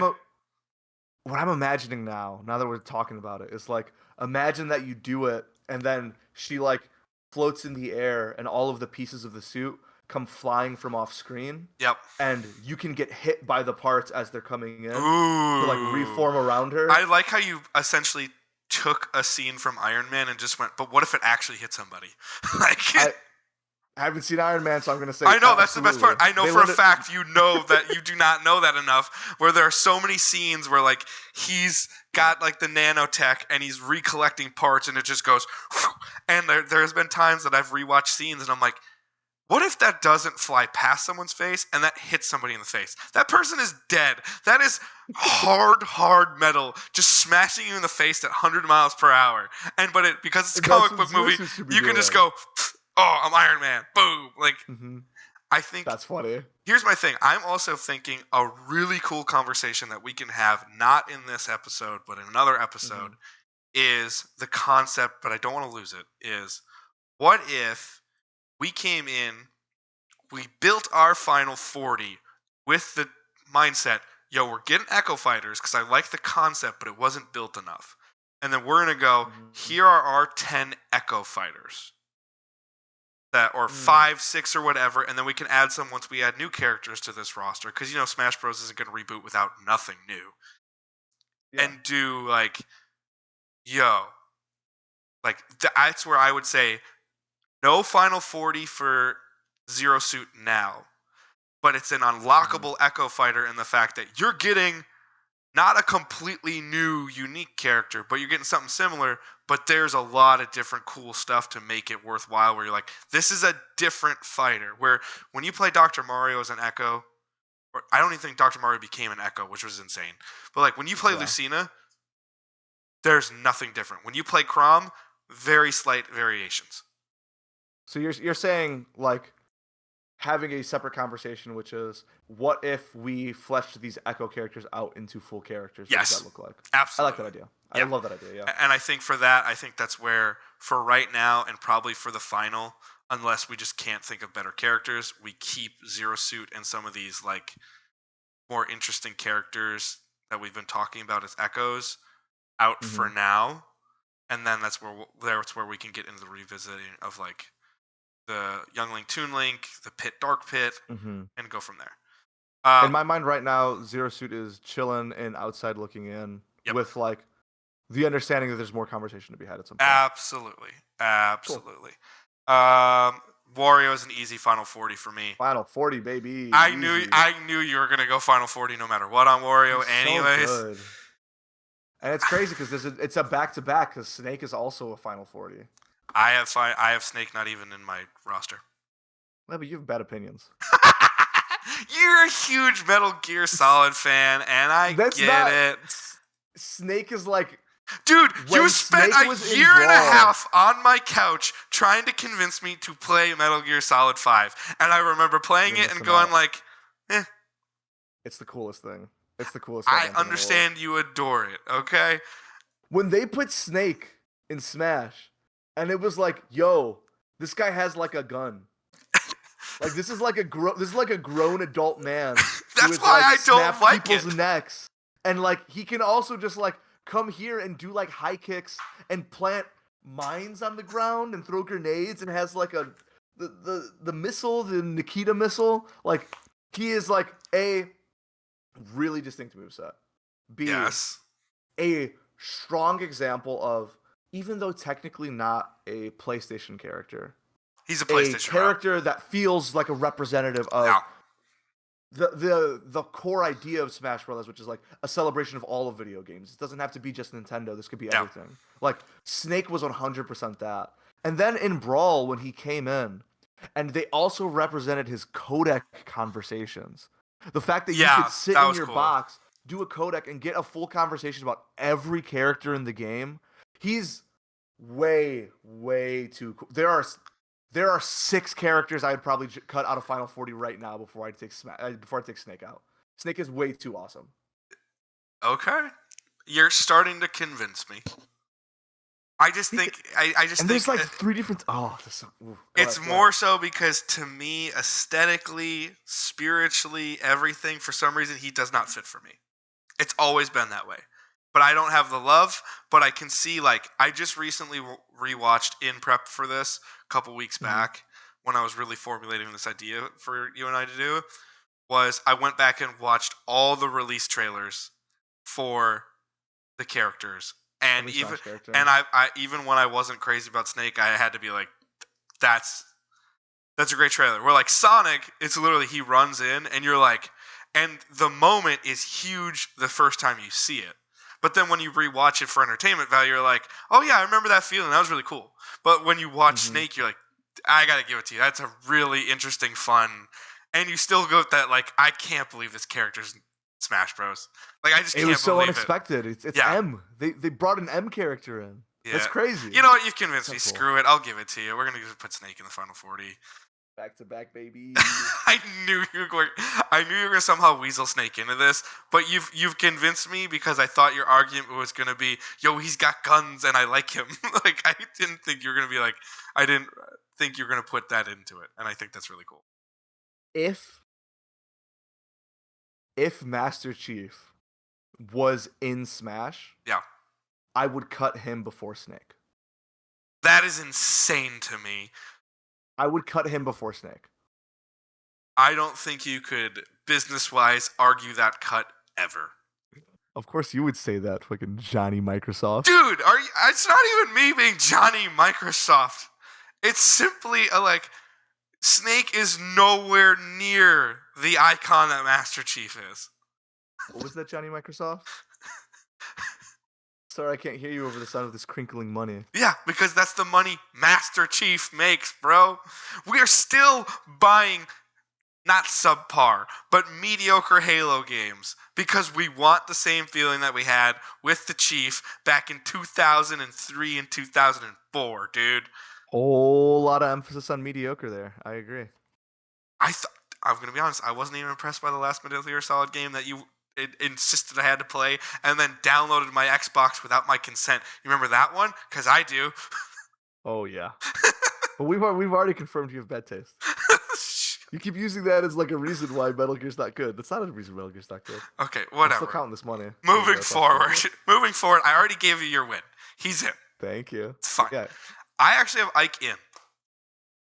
Yeah, Ike is cool. Ike's got I feel like of the Fire Emblems, I like Ike because he's a heavy. Yep. So if you're going to do like a sword guy, heavy sword guy is like interesting, a little bit different. Yep. I don't know that I would necessarily say he's like a guaranteed Final 40 because I think that the later Fire Emblem characters, they started getting a little more interesting and distinct with the movesets where it's not just people with swords. When you look at the Korrins of the world and you look at the Byleths of the world, they started doing things with their movesets. It seems like Korrin and Byleth were partially answers to why are all of these sword people being put in my game? And their answer was like, okay, what if we did something beyond sword people? Sure. Like, it's still sword people, but like, for example, Byleth, like, there was a lot of conversation around the release of Byleth of what if Byleth's moveset was originally intended for a Monster Hunter representative? Yep. Because like having that distinct like this weapon that can transform into 3 different types of weapons, like it's cool, it's different, and Ike is cool. I like Ike. I think Ike is fun, and I probably play him maybe not more than Byleth, probably a similar amount as Byleth, but he is also still dude what got sword. Yeah. Okay. So outside looking in. Outside looking in, I think is more my speed than Final 40. Okay, I'm gonna do the next 4 all together in my pitch. Okay. So I intentionally kept the Pokemon trainer here, but then put all 3 of the original Pokemon 2 Pokemon trainer because I think there's an argument for all 4, but I also think there's an argument for 1. So here's this is what I was going to do. Mm-hmm. I think that Pokemon Trainer is a super unique Pokemon. We are now struggling to get new Pokemon in the game that people are happy with. But I think the Pokemon Trainer concept is near perfection. It's another one of those that not only do I love as an adult, and yes, I'm biased, I love Pokemon, but like I actually really enjoy playing as Squirtle and Ivysaur. And when I get Charizard, I'm kind of like, yeah, I have Charizard. But I actually really enjoy playing the other 2 more. I think the concept is phenomenal. But I think the concept would work better now if you could include like a Gen 5, Gen 6, Gen 7 rep, or 9, 8, and 7, or now in this case possibly a Gen 10 by the thing this could be made. By the time this comes out, yeah. And you go, okay, there is no arguments. Charizard is now a fucking gaming icon. He's way too popular to not even consider Charizard. I put Charizard in my final 40, leave the original rest of Pokemon Trainer out, knowing full well this will be a spoiler for the next time when we add new characters. I was fully going to go Pokemon Trainer, new Pokemon, here we go. Because then you can go, I can represent more of the Pokemon generations while still having the icon and go from there. And then so you get those 3 base ones that everyone knows and loves who are wildly different characters. Pikachu, Mewtwo, and Charizard, wildly different. And now I can put a wildly different new rep in, knowing I'm going to probably lose the other Pokemon that I think aren't as worthwhile to the game. That makes sense? Like, that's what That I was makes going to sense. pitch. I feel like in support of that, it almost seems so it's hard because we're doing a like what characters are we cutting? Yeah. Because like Pokemon Trainer is like weirdly representative of a concept Yes. more than a character. Because like the idea of keep Pokemon Trainer, give him 3 new Pokemon, Yeah. It's essentially a new 100% on character. board. Yeah. 100% on board. That is like easy Final 40 category because like you get to represent Pokemon as a concept and represent like a core idea of Pokemon, which is the Yes. like you build your team changes over time. Yeah. And like I think that ludically playing out the like we are capturing the idea of actually playing a Pokemon game in a fighting game character, like is captured best through Pokemon Trainer. Pokemon Trainer Yeah. than it is through like Pikachu. Charizard or Charizard. Ivysaur or Yeah. exactly, yeah. So like I almost say throw Pokemon Trainer into Final 40, throw the other 3 into No Chance, knowing that Pokemon Trainer will be representative of the new movement of Pokemon moving forward. See, this is where I would go because we have the discussions already, but they're kind of fleshed out. We've discussed Peach Daisy and how Daisy we'd want to represent her. I think for now, and we just did Zero Suit staying out because we want to fully flesh Zero out for next time. Yeah. I think for now, what I would argue is I think Charizard at least has to go to outside looking in. I would definitely have Charizard in Final 40, but I understand if we're not ready for that yet. And I would put Pokemon Trainer to outside looking in as in, yo, we know we're going to revisit this. It's coming. Okay. Don't worry about it. But not going, because we don't want it to people to think, like, even though I know they're listening, like, we don't want to be like, oh, we're just going to get the original 3 again, but why'd you put Charizard? But it's like, no, we're going to go, like, you're going to get 3 new Pokemon. I even thought about toying with the idea of 2 different Pokemon trainers with wildly different Pokemon. So you could even conceptually like that idea a lot too. Yeah, or even like you do it like a me brawler style or me style where you're like, I have a fighting one, I have a kind of a sniper one, and I kind of have a sword fighting one. It's like I thought about going that far, but I was like, that's too biased for Pokemon, even for me. Unless I'm just like, yo, let's go. Like, let's get Machamp and let's get Lucario into that, and then let's get I don't know, Tinkaton. Boom! Like those are gonna be our heavy hitters, and then we're gonna do like a light fast style, and then we're gonna do like more of like a long range style character. But that's what I would go with. Thinking about this idea and the way it expresses, Yeah. I almost like the idea more of no standalone Pokemon. One Pokemon trainer. The Pokemon trainer has 6 different Pokemon they can choose from, but you can only choose 3 at the beginning of the match. So every Pokemon trainer you go up against, part of what we're ludically capturing is you don't actually know what 3 Pokemon they have with them until they come out in the fight. I mean, theoretically, if you're playing online, for sure. But if you're playing, traditional party style, you're gonna know. Well, even traditional party style, you could do like, what is it? There's some The game where button it's combination from Pokemon Stadium, where you can see exactly there's 6 choices, but you don't fully know the order yet. You know, oh, I'm playing against those Pokemon, but I don't know the order, which is cool for the time. I would say this: I don't think we can be there. And that's me going way outside the normal. Yeah. That's outside of the bounds of this conversation. I think that is a cool concept, even building on what I talked about, and now you're building on with Pokemon Trainer. So I think I already put Ivysaur and Squirtle into the no chance. Same. Ivysaur, Squirtle, no chance. And it's ironic because Squirtle's Charizard, probably my favorite of the 3 to play as. I'm going to put good. Pokemon Trainer in the outside looking in, and I'm going to put Charizard all the way in outside looking in because I think it's too much business sense to not have Charizard. He's a dragon. Dragons are cool. Well, also, again, it kind of goes to Charizard has a heavy vibe, but he has a little bit of speed with some of its movesets. Like, and Charizard kind of has a little bit of that, like, yo, I've earned my stripes final boss vibes, even though it's not, but it kind of feels that way. So if you make Charizard his own character, then there's potential for his final smash to be like Mega X or XY. Which is, yeah, exactly. Well, also that'd be another cool concept you could do where he has 2 final smashes. You don't know which one's coming. Yeah, I like that. one could be full dragon, and one could be like speed flying. Mm-hmm. That'd be really cool That's as a well. cool idea. I like it. I like it. I'm All in. right. So, do we want outside looking in for Charizard or Final Yep. 40? All right, outside looking in. Okay. Diddy Kong. This one hurts my soul. I couldn't argue Diddy Kong in a Final 40.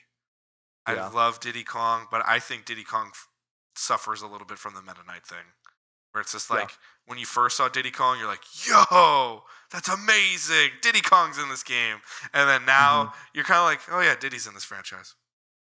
When there are 85 characters, I love that Diddy Kong is there. Yep. When there are 40 characters, he's probably not for me. Okay, I like him. I like him. I like him. He's fun. Yep. I like doing that side B. I love getting on someone's head and bopping him in the head. It's a cool move. Yep. He's got a pop gun. That's all great. I think that Diddy Kong is a cool character, but in the realm of only 40, like there's just so many other competitors. Yeah. I have him. I would probably put him in toss up, but yeah, I have him. Toss-up is fun for me. I have him. Okay, well, I'll move him to toss up just for funsies, but I don't think there's any way Diddy makes that roster. Same That's deal. why, yeah. We're now to Lucas. I don't think if you can't even argue Ness fully in Final 40, I don't think you can argue Lucas in Final 40 I agree. either. I would have Lucas all the way to the probably not or no chance. Even because I'm going to put him in no chance to simplify our Yep. work moving forward because I don't think he's going to make it to the Final 40, and the Final 40 is the one that really matters. Yep, that's true. And I think, yeah, if we're going to go back to the Earthbound argument of have an Earthbound rep, it ain't going to be Lucas. It's going to be Ness. It won't be Lucas. Yeah. King DDD is an easy Final 40 for me. You need heavies. He has a unique moveset. Just love that fat penguin. I adore King DDD. And I think, especially now that we didn't even put Ganondorf in, we have a villain problem and we don't have enough heavies in this roster. I want King DDD. When we get to the end, I feel like Ganondorf is probably going to be one of the ones that get pulled in. Yeah, for sure. But I fully agree DDD should be here. DDD is a really great overlap of heavy, Yep, villain, weird. Yep. Like, I'm always a big supporter of weird. I like when they're trying to do different stuff. I like when they're doing something funky. It's a giant penguin with a hammer who will suck you up, and also, like, he's great. He's wonderful. And he has a jet-powered hammer smash. Like, that's insane. Jet-powered hammer smash. That's so cool. Yeah. I love King DDD. He's great. Olimar. Olimar, this is where you can see I'm not just Johnny Business, because all my rosters, I have him making the Final 40, and I don't want him anywhere near it. So, I'm almost feeling you on that, because I think I want Olimar in there, but I don't. My mind wants Olimar in there. My heart doesn't. Yeah, like there's a lot about what the character could be that seems cool and interesting. It's never been developed. It would have been developed by now. Yeah. In practice, it just doesn't. It doesn't actually play out in a way that feels interesting. Yeah. It doesn't play out in a way that feels fun. I think that they have appropriately captured like the Pikmin gameplay style in the character. It just isn't a concept that feels like it translates terribly well to Smash Brothers as a fighting game. Yep. And that's okay. And that's okay. And that's okay. Like I don't know which tier I specifically want him in. I'm gonna go probably not. I'm gonna go probably not. I'm okay with it as well. Yeah. It's the only reason I ever have him put in a Final 40 for me is okay. I'm putting myself in the I am running Nintendo. I am the one getting the final say on the roster. And for business reasons, I put him in. I do not put him in because I'm like, yo, the players are going to love this. I put it in solely in from like, yo, I want all of my franchises represented in some way, shape, or form that I need to. Get the Pikmin rep in, whether you like it or not, kind of thing. And what I will say is that I am open to the idea of a better game creator than I making a version of for sure that satisfies what I want it to be. Yeah, because I don't fully know what I want it to be, but I know that like my heart doesn't love what it is. Yep. And that's why I pull away from it. Yep. Fair. Yeah. Lucario. I already made the counter argument for Lucario with Mewtwo. I think Lucario is not different enough from Mewtwo. I have him at probably not or no chance. Agreed. I would almost like as a fun nod if you included our concept for Pokemon Trainer. You could start with 3 Pokemon unlock more options for him, and Lucario could be another option. But I wouldn't want Love Lucario. that. I wouldn't want Lucario in by himself. I'm gonna go probably not on that one. Rob, I want Rob in the final roster. I don't know if I can justify it though. I just like I Rob. Like, it's like a if Smash we were gonna original go character. It is. if we were gonna go, here's how I word it. Yeah. In my mind, Rob is someone that makes the final 40, and we make the decision to pull him off if we have too many. He's not someone who doesn't, and we make the decision to put him on. Here's my thing. I think it says a He's lot. cool. Yes, it says a lot that so many creators, when I've watched a video similar to this or other talks like this or whatever, everybody says the same thing. I don't know if I can justify this, but I want him in. Like, everybody says it because everybody likes Rob. He's got spunk. Yes! He's got spunk. And it's insane, like we were talking about with fun, cool concepts, how we were mind blown when you get Mr. Game & Watch and you're like, is my game broken? What is this flipping bacon character?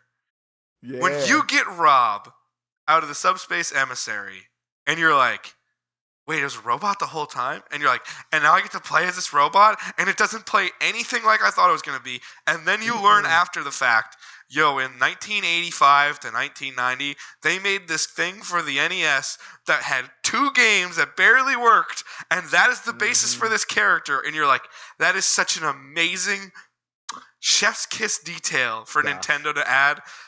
Yeah, it's done. He's Final 40. I don't care. Agreed. Rob is such a strong conceptual love letter. Yep. To the Nintendo history. Yes. Like like you said, in a similar vein as like the Mr. Game & Watch, I fully agree. Put him in there. What was it Mega Man that had like that really chunky, awful version of him in one fighting game that you loved? I feel Rob has that energy. Where I was like, He no one does. Like, I feel like he has that energy where someone just went, "That'd be awesome," and like they're like, "I'm doing it," kind of thing. Because of all the times, why would you want Mega Man and not the Mega Man? Like. So what you got to look up is, so that the viewers can also see it, Street Fighter Cross Tekken Mega Man. Okay, I'm going to tell everyone to go. Cross is an X. Okay, I will tell them because the last time I did anything else on this computer with this, our stream almost crashed. So please go look up Street Fighter Cross Tekken. The cross is an X2. Street Fighter Cross Tekken 2. Mega Man. Street Fighter Cross Tekken Mega Man. Okay. And then also just look up bad box art Mega Man, and you will see the idea of it.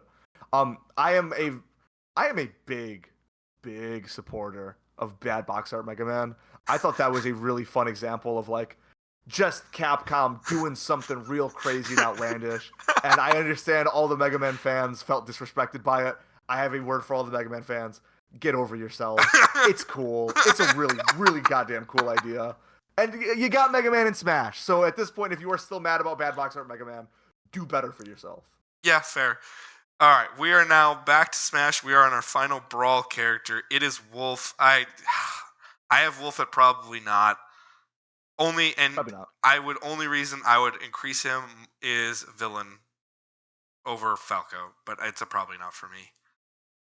They made all 3 of their movesets way too similar. I agree. If they were more distinct, it'd be a more interesting conversation.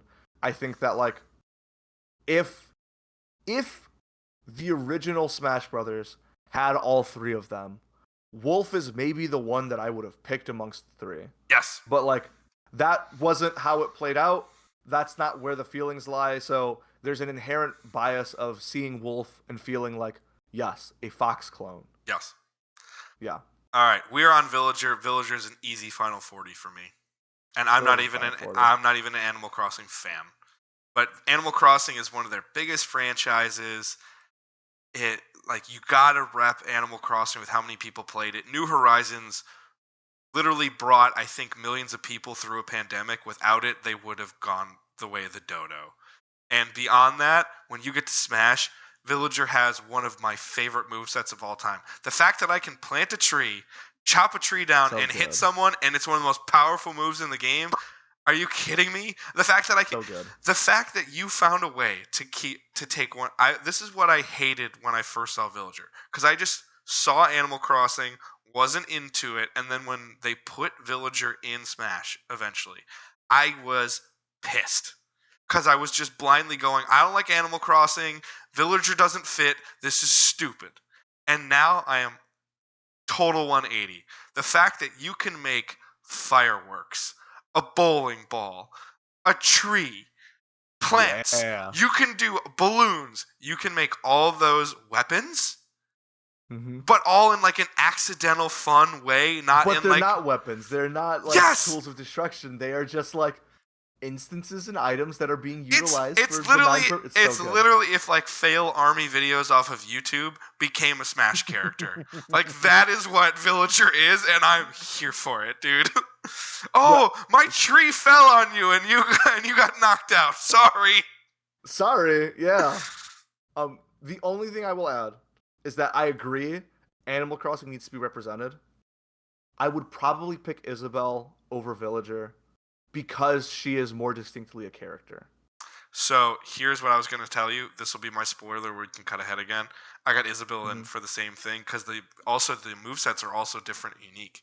And so you can have your kind of like create a type character, which is what I was gonna think towards the Pokemon trainer aspect, where I want to get as Mhm. many different looks. Like I think it's stupid that they only go fire red, leaf green trainer.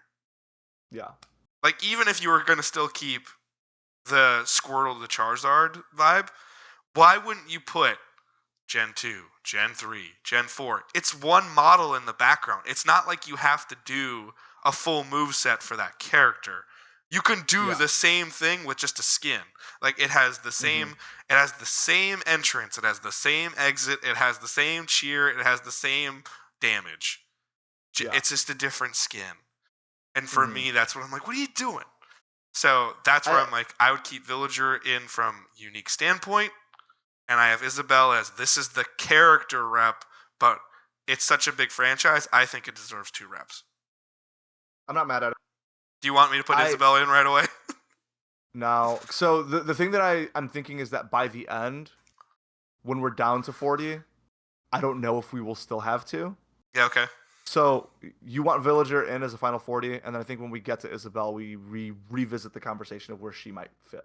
Okay, that's fair, because I was going to say automatically she's going outside looking in immediately from this conversation.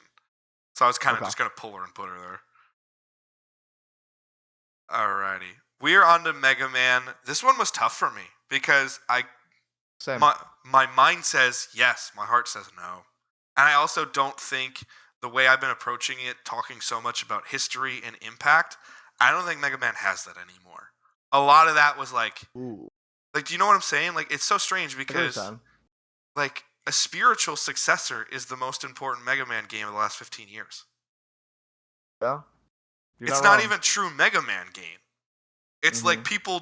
people online complained to try to get a Mega Man game, and then because that he got into Smash and he got and like bad box art one got into Capcom, people were like, "Yo, people still love Mega Man. They love the character. They don't love the games. The games aren't important enough." Where like to now, I know Monster Hunter is so popular. Monster Hunter is way more popular than modern Mega Man. Monster Hunter still doesn't Definitely. have a rep. Where I've never played Monster Hunter, and even I have for my future considerations. We got to have a monster rep somehow, right? I like that idea. Whereas like my heart tells me I'd really like to have Mega Man in, but not because I love the character. My mind tells me, yo, we should probably have Mega Man in somehow. I just don't see how he makes the cut over half these characters. Say just one thing is I think that I would probably say there's not a lot of people who actually care about the character as much as the memory of playing the games. That is the Like better way I to say think that. Yeah. I think that's like where a lot of it is because I think those games were really cool, really important, and really like stand out. Yeah. But like as a when there are only 40, I see Mega Man, and it is hard to say with a definite like, oh yeah, he has to be in there. Yeah. Because it was cool when he got announced. Like it was It when was a I big learned that moment. Mega Man was gonna be in It was a Smash. That big was a cool moment. moment. It was a big moment, but at the same time, like it's a lot of big moments on this roster. Well, here's the thing. I think the same thing of Mega Man. I heard this commentary about Sora when Sora finally got revealed as like, yo. And I'm not saying this is my same thoughts on the characters getting it. Yeah. I'm curious to hear it. One YouTuber that I absolutely adore, Alpha Rad, if you haven't seen him, said Sora felt like the impossible before Cloud. Cloud coming out made everything possible because so many people were like, there's no way Cloud could ever be in Smash. They got Cloud and everyone went, forbidden doors open. All bets are off. We can actually expect we might get some of these characters that we thought no chance at.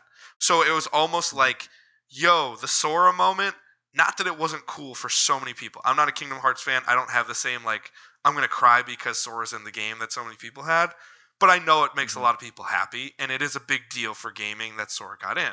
But it's almost like because the impossible happened before Sora, it was almost like it took just a little bit of luster off Sora, where it was like, oh my god, we have Sora, not like, this is melting my brain that Sora's in this game kind of thing. I feel Mega Man So has real quick. yeah. Have this back to Mega Man. Okay, got it. Like, that's what I was saying. Whereas, like, I feel Mega Man, once you have a character like Snake, or even if you want to make comparables, Mega Man is of the icon status in the early 90s with Mario, Sonic, and like he's in that ilk. In that time frame, big deal. Yeah. He needs to be there. Yeah. Once you get to the mid 2000s, he is irrelevant compared to those two characters. Just by comparison of those two characters. I'm not saying people don't like him, but like Totally. that's where I would say on that. Like, that's how I feel about it. There's considerably less character to him as well. Like he has continued to be just like this little robot boy. Do we want to go toss up at best? I would put him in toss up. Okay. I think I agree. Like I think there are ways to brighten up the character. Yeah. Because there's been a long history of Mega Man games. Like if you represented Mega Man Legends, like if, for example, like if he looked like the Mega Man Legends model, that could be a cool idea. Yeah. That could be a cool way to represent like, okay, this is a character that can be kind of an indicator of the PS1 introduction to 3D graphics era of gaming. Yep. Mega Man could be a like concept where that is expressed. Yeah. But that is not what they're doing with him. No. And he is very lovingly represented. And I appreciate that. And I almost appreciate that more as a like sign of respect from the developers than I do as a like sign of like felt affection towards Mega Man. It almost feels like this was a love letter to the developers that mattered. It mattered to them that Mega Man got in. It didn't feel like fans were like, you gotta have Mega Man. And like clamoring for it. And I'm sure there were some fans that were, but it's our tier list. Yeah, that too. So I'm going to go toss up there. We spent a lot more time on Mega Man, but I think it was crazy that we both had the same thoughts. Wii Fit. I had an idea for Wii Fit. I don't think Wii Fit makes this roster. Because I also heard this and I fell in love with this idea. What if your Wii Fit rep was redone to be the Ring Fit main character? I would consider that more so we get an update. I remember you first having this argument with me when I said Wii Fit's a stupid character to have in the game. You argued it, and then the more I saw it from your opinion when we did this not on a podcast or not on a show, I was like, you know what? He is right. It's a unique character. It's a fun character to play. Like, it's, but I think the fad of it or the luster of the character is gone. So I think if you updated it but had a similar vibe, it would work better. I think that if there were to be a new Smash game, it would definitely be like Ring Fit adjacent rather than Wii Fit adjacent. Yeah. And I still agree that like Wii Fit is a really cool, weird, out there rep to put into Smash. Of the really cool, weird, out there reps they've put into Smash, she is probably on the lower end of them. Yep. So like I would feel okay with Wii Fit Trainer not making the cut for the Final 40. The only other thing I thought about this, because we argued it so much, is it kind of captures the moment in time. Like Ice Climbers kind of captures the moment in time. Game & Watch captures the moment in time. Wii Fit Trainer kind of does that. Like Wii Fit was a big deal. Like senior citizens played Wii Fit, dude. Like, you know what I'm saying? Like, I don't think that matters. I don't think that means we have to put her in, but that's why, just to explain why, I would at least consider the character. If we were if we were going for that angle, I feel like I would want a new character that represents Wii Sports Yep. more than I would Wii Fit. Sure. Because I feel like Wii Sports was really what like had that impact. Yeah, Like of course. Of the course. number of times that like it would be people who I'd never seen play a video game before in their lives. They Like would being try. like, hey, do you guys want to do bowling? Yes. Like that was just happening everywhere. Yep. And actually this is just giving me a new idea for a character to represent when we're adding new characters, and I'm going to just make a note of that. I We can't may wait. continue. I can't wait I'm to hear. doing this in the background. Do you want to go toss up Wii Fit or probably not? I don't think it's a no chance. I don't think it's a no chance either. I'd say toss up. Okay, let's go toss up. She's still weird, and I always give Yeah. I always give credit to weird. See, that's the thing. You've really converted me to where now I appreciate the weird. Weird is good. We're on Rosalina and Luma. We truly don't have that many female characters, but I think I hate the idea of adding someone just because they're a woman. that's always what I come back to. Is I'm like I look at it and I kind of reflect on, oh, I need, and I'm like, that's not the reason. That's not the reason to put it in. I also know like Peach or Daisy's going in, if not both are going in. I know that Zelda or Sheik's getting in somehow, and like there's other ways to do that. I never want that to be my thing, and half the time, the other reason I brought it up is because half the time that's the only thing I can think about as to why Rosalina and Luma should be in the game. Because it's like, it's female Mario rep, but you're like, is the moveset cool enough for you to do that? Is the character impactful enough to do that? It's okay if that character just lives on as a Mario Party and Mario Kart and occasional Mario game rep in those games. Rosalina and Luma doesn't have to be Smash. Like Smash is supposed to be like the elite of the elite almost, or the weird of the weird, not the hey, we like you. Like, I feel like like the character.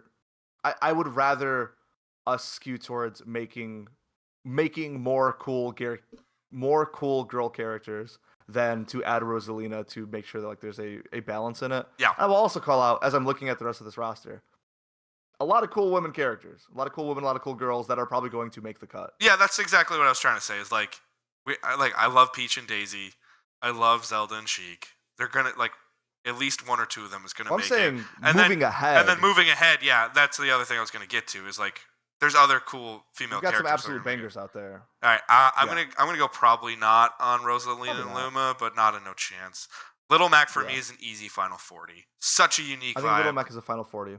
It's such a unique, different character. It's crazy that a boxer in a fighting game is a unique character, but he is. And I love that how that captures part of what makes Smash Brothers so special. Yep.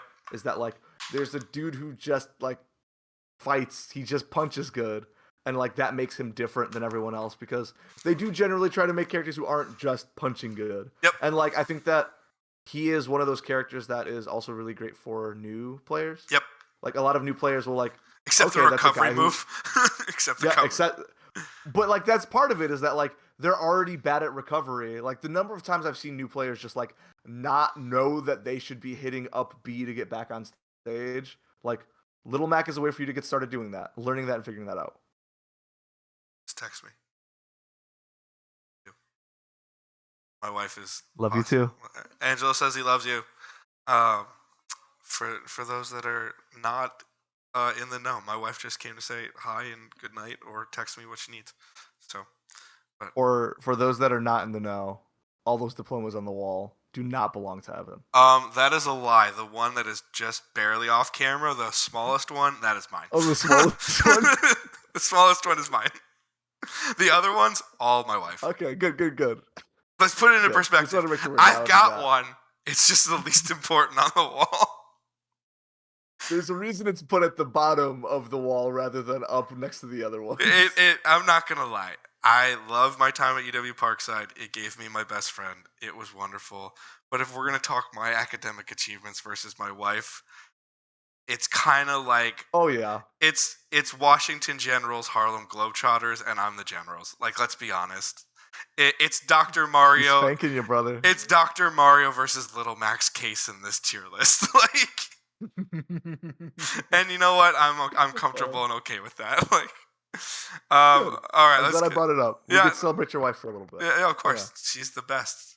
Anybody says she's a otherwise, wonderful woman. if anyone says otherwise, I will write you a strongly worded letter We, because I'm not that violent of a person. I'll Uh, do it. okay. I'll pull out the blicky. I got you. Dang, son. All right. We're to Greninja. Greninja was a tough one. Because I think Greninja, of the remaining Pokemon characters, and it's kind of like Lucario, Greninja, and Incineroar. I think it was kind of towards that meat and potatoes version for me. I think Greninja is Hmm. super cool as a Pokemon character and like a Pokken tournament rep. I don't know if Lucario or Greninja needs to be in Smash. Earlier when we were talking about Pokemon, and you mentioned that Lucario is probably not going to make it because there's too much overlap with Mewtwo anyway. Yeah. In my mind, I said, "Oh, good. I agree. Greninja shouldn't be on here," because that was the thought that I had in my head. Because like the indistinct nature of like generalized anthropomorphic fighting animal thing like made Greninja not really stick out to me. Like Yeah. it's cool. He's a ninja. I like that he's a ninja. I like that he's got a scarf at the tongue. That's cool. But like I never am super stoked to be like playing as Greninja. I think his moveset isn't like that exciting Yeah. in the grand scheme of things. Yeah. And That's with always how everything I else we felt have about it here, too. That's always how I felt. yeah, Probably not. Not a no probably chance, not. but probably not. Yeah. Yeah, probably not. I Palutena. think that Oh, go ahead. Go if we ahead. were to have a bigger Pokemon conversation in the future, there's a way that like depending on how Pokemon Trainer was utilized, like a Greninja could get pulled back in, Yeah, that was but the only other thing I probably thought not. about is if we were going to give new Pokemon, I kind of want to be like, we're going to fully commit to new Pokemon unless we were going to do like an unlock feature where it's like, you get three, you can unlock three new ones, and then we're going to save ourselves some work. We're going to throw you a bone later on. Oh, you like Lucario, you like Greninja? Okay, well, here you go. You can have them, kind of thing. Yeah, I Uh, like that idea. Or I almost felt like it could be a cheap way to do DLC. Be like, yo, they want them, just give it to them, whatever. Here's those old characters we cut because they weren't good enough. Now you can Yeah, have them, and they yeah. will continue to not be good enough And you will, for $5 extra. yeah, for $5 extra you can have it. Yeah, I know how Yeah, shitty. I know how shitty that is for a fan to hear, but it's kind of like it's the truth. Like, yeah, it's fine. There's a Palutena. lot of other Pokemon. Palutena, I think I'm gonna go outside looking in on. I really like her moveset. Very interesting character, but I don't think the argument is so strong that I'm like, gotta be Final 40. I'd probably pick Palutena before I'd pick Pit. Yeah, I would too. Like if there needed to be a representative from Kid Icarus, I think Palutena is cool. I think she's more distinct.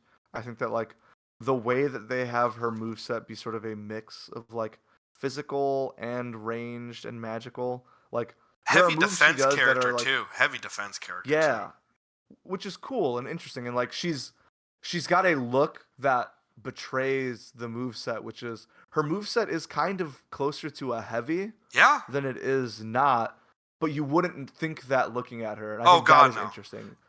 She's a really great character of like conceptual mix-ups, Yeah. and that's what has me excited about the idea of like her being in. I think outside looking in is a fair place to put her, but if we were going to be pulling some additional ones in, she would be towards the top of that list of ones that should be considered for pulling in. Yeah, I'm gonna go outside looking in, but I have a favorite to get in. Yeah. Pac-Man. I put Pac-Man in due to the icon status. I like some of the moves, but it's a little too meat and potatoes even for me. But I If Pac-Man were to get in, it would be because of the icon status. yes. Outside of that, he's Here's not particularly cool here's my or thing. fun. Here's my thing that I think this Like will the fire hydrant. Fire this hydrant's squad. this will give you the perfect illustration of how I feel. My most exciting point about Pac-Man is when you can play as Oven Mitts Pac-Man. That's it. Cool. I like Oven Mitts Pac-Man. I like Oven Mitts Pac-Man too, but that's Yep. not enough reason to be like, yeah, we gotta have Pac-Man. Like I'd put Pac-Man in probably not. all the way, probably not interesting. I'd go toss up just because Probably the not. icon status. Because I think I don't. Go ahead. I know. So this is where it is important to think about those things. I don't think Pac-Man's like super relevant to like a young player of 35 or younger. I don't Mm-hmm. think but it amazes me even how little kids can still go, oh, Pac-Man. I think there's cachet to Pac-Man being in your game and being on the cover of your game. I don't think that's a good enough reason for us to be like, we're building a game, Pac-Man's in. But I think when you think about it, and I already argued business for Mario, and I argued it for Pikachu, and I argued it for Sonic, I'd be like, Pac-Man's got a bit of that too. I feel like the value Pac-Man added to Smash was as a representative of the arcade era of video Yes, games. that too. That too. And I think that is valuable. I think Pac-Man himself doesn't have to be how that is represented. Sure. And I think that like in a conceptual Smash Brothers reboot, there's a better way to capture the idea of arcade era, Yeah. and that would maybe be a good goal to have in mind. When we put new Knowing that characters in. Pac-Man isn't the, knowing that Pac-Man would not be the way that we ended up doing. Yeah, it. I think that'll also expand our horizons a little bit for characters that get in. Because when I look at characters I was going to nominate to get in as new characters, there were definitely like, I have some where I'm like, I just want them and I think they'd work well. Then there are some where I'm like, I think you need that to represent this, or I think whatever. But I didn't really go all the way back to arcade because I was like, well, you go to arcade games, there's the one and only. It's Pac-Man. You gotta have Pac-Man. Like, but if we're not even gonna put Pac-Man in, then that makes me go back and go, hey, do some homework, figure some stuff out. Like, interesting. What if we put Sinistar in? I don't know enough about Sinistar to say it's worth more, but here, let's. Beware, I live. Oh God. Run, run, run. Okay. How cool would that be? It'd be interesting. Oh. It'd be certainly interesting. And you know me, I love a heel. I love a heel. So anyone who's talking like that, I'm like, yeah. Let's do this. Let's get Pac-Man to toss up because it has value, and then it can be a topic later, and move on.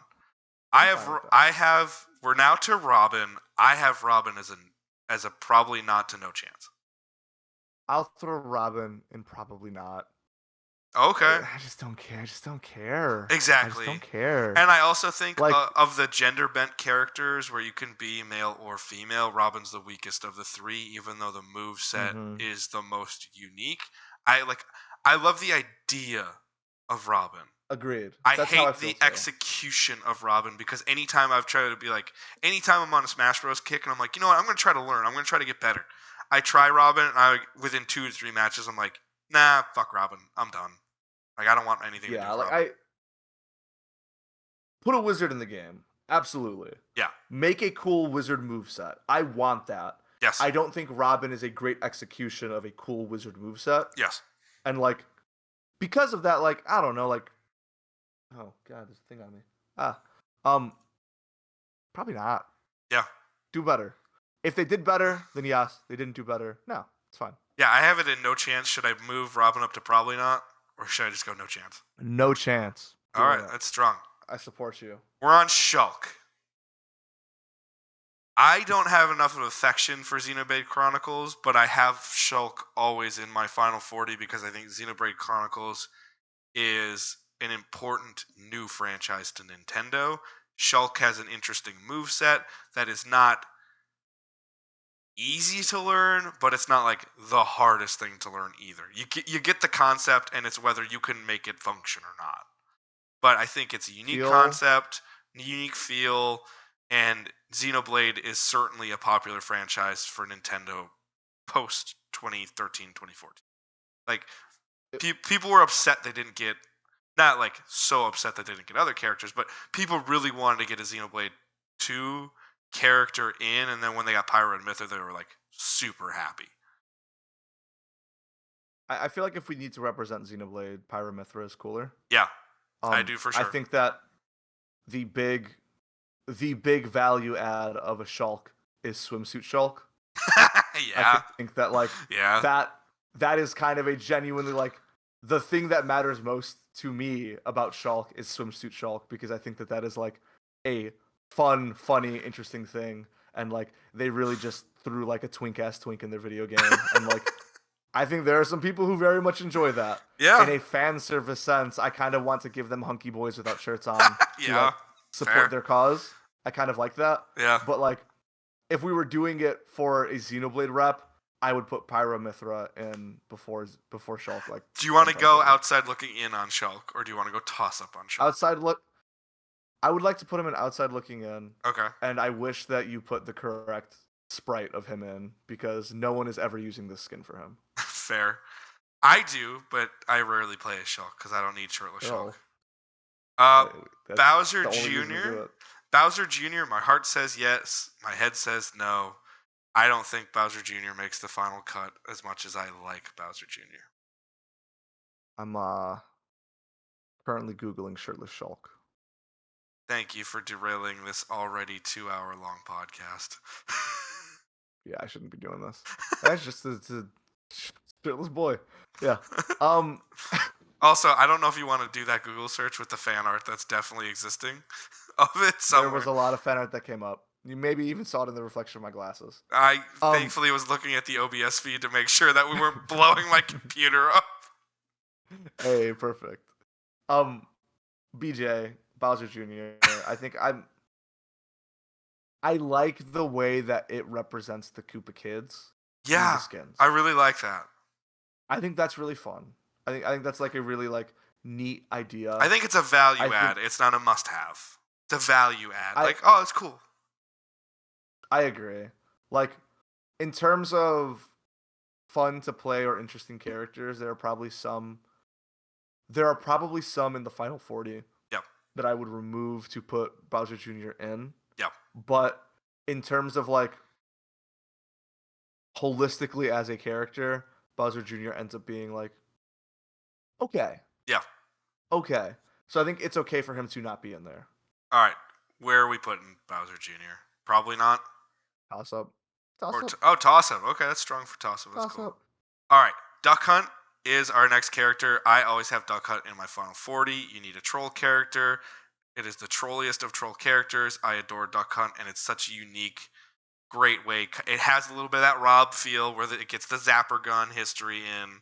I love Duck Hunt.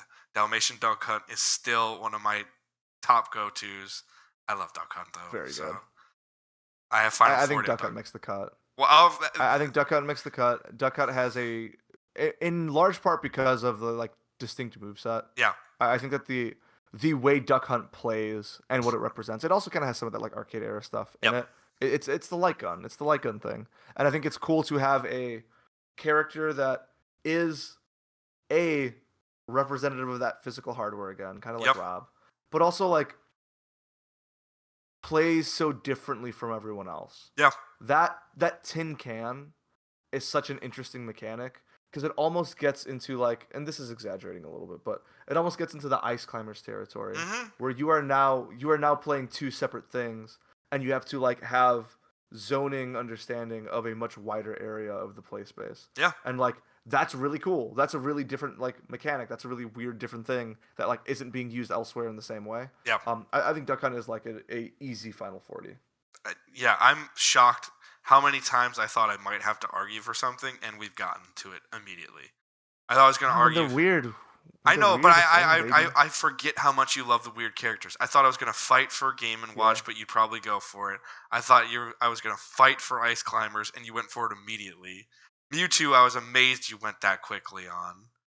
Rob, I was amazed you went that quickly on. And Duck Hunt, like, we were like in lockstep. We're like, gotta have Duck Hunt. It wasn't even a question. We're like, gotta have Duck Hunt. Of your choices, the one I probably argued with you the most about was Mario. I know, that's insane. I think that tells you a lot about what we want in games. Because I think it's not necessarily... I think everyone has a baseline of video games, unless you just like, hey, I have an irrational hatred of Mario. I don't think anyone's just like, I hate Mario. I think everyone's just like, they have a slight affection for him in some way, shape, or form. But especially I love Mario. But yeah, but from as bunch of great video games. Yes, but like it's just a dude. Yeah, but like I'm never excited about Mario. You know what I'm saying? Like even in like Super Mario Odyssey, I'm more excited to be like, yo, that's a nice little tie-in. That's cool. Like, but I'm never like, I get to play as Mario. I'm like, yo, I get to be a T-Rex. That's rad. Like, I how do I word it? I think I am that person. I am excited about Mario. I am like I love this character and I love to do things as him, yeah, but just not in Smash Brothers. yeah, Like Smash Brothers isn't the context for that for me. yeah. That's fair. Like at a certain point, no, we don't got to go there. We can continue on. Is this something to save, or is that just like you're like, nah, I don't need to do it? I was gonna compare you to Chris Pratt. I mean, that's fine. I don't care.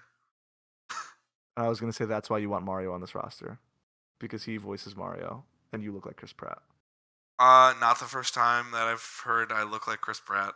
I don't think it's necessarily accurate, but I get it I think because he would disagree. he had curly hair for his most important role of his lifetime, and now because I've had this for the last, I don't know, 10+ years, it's like, You've had oh, what?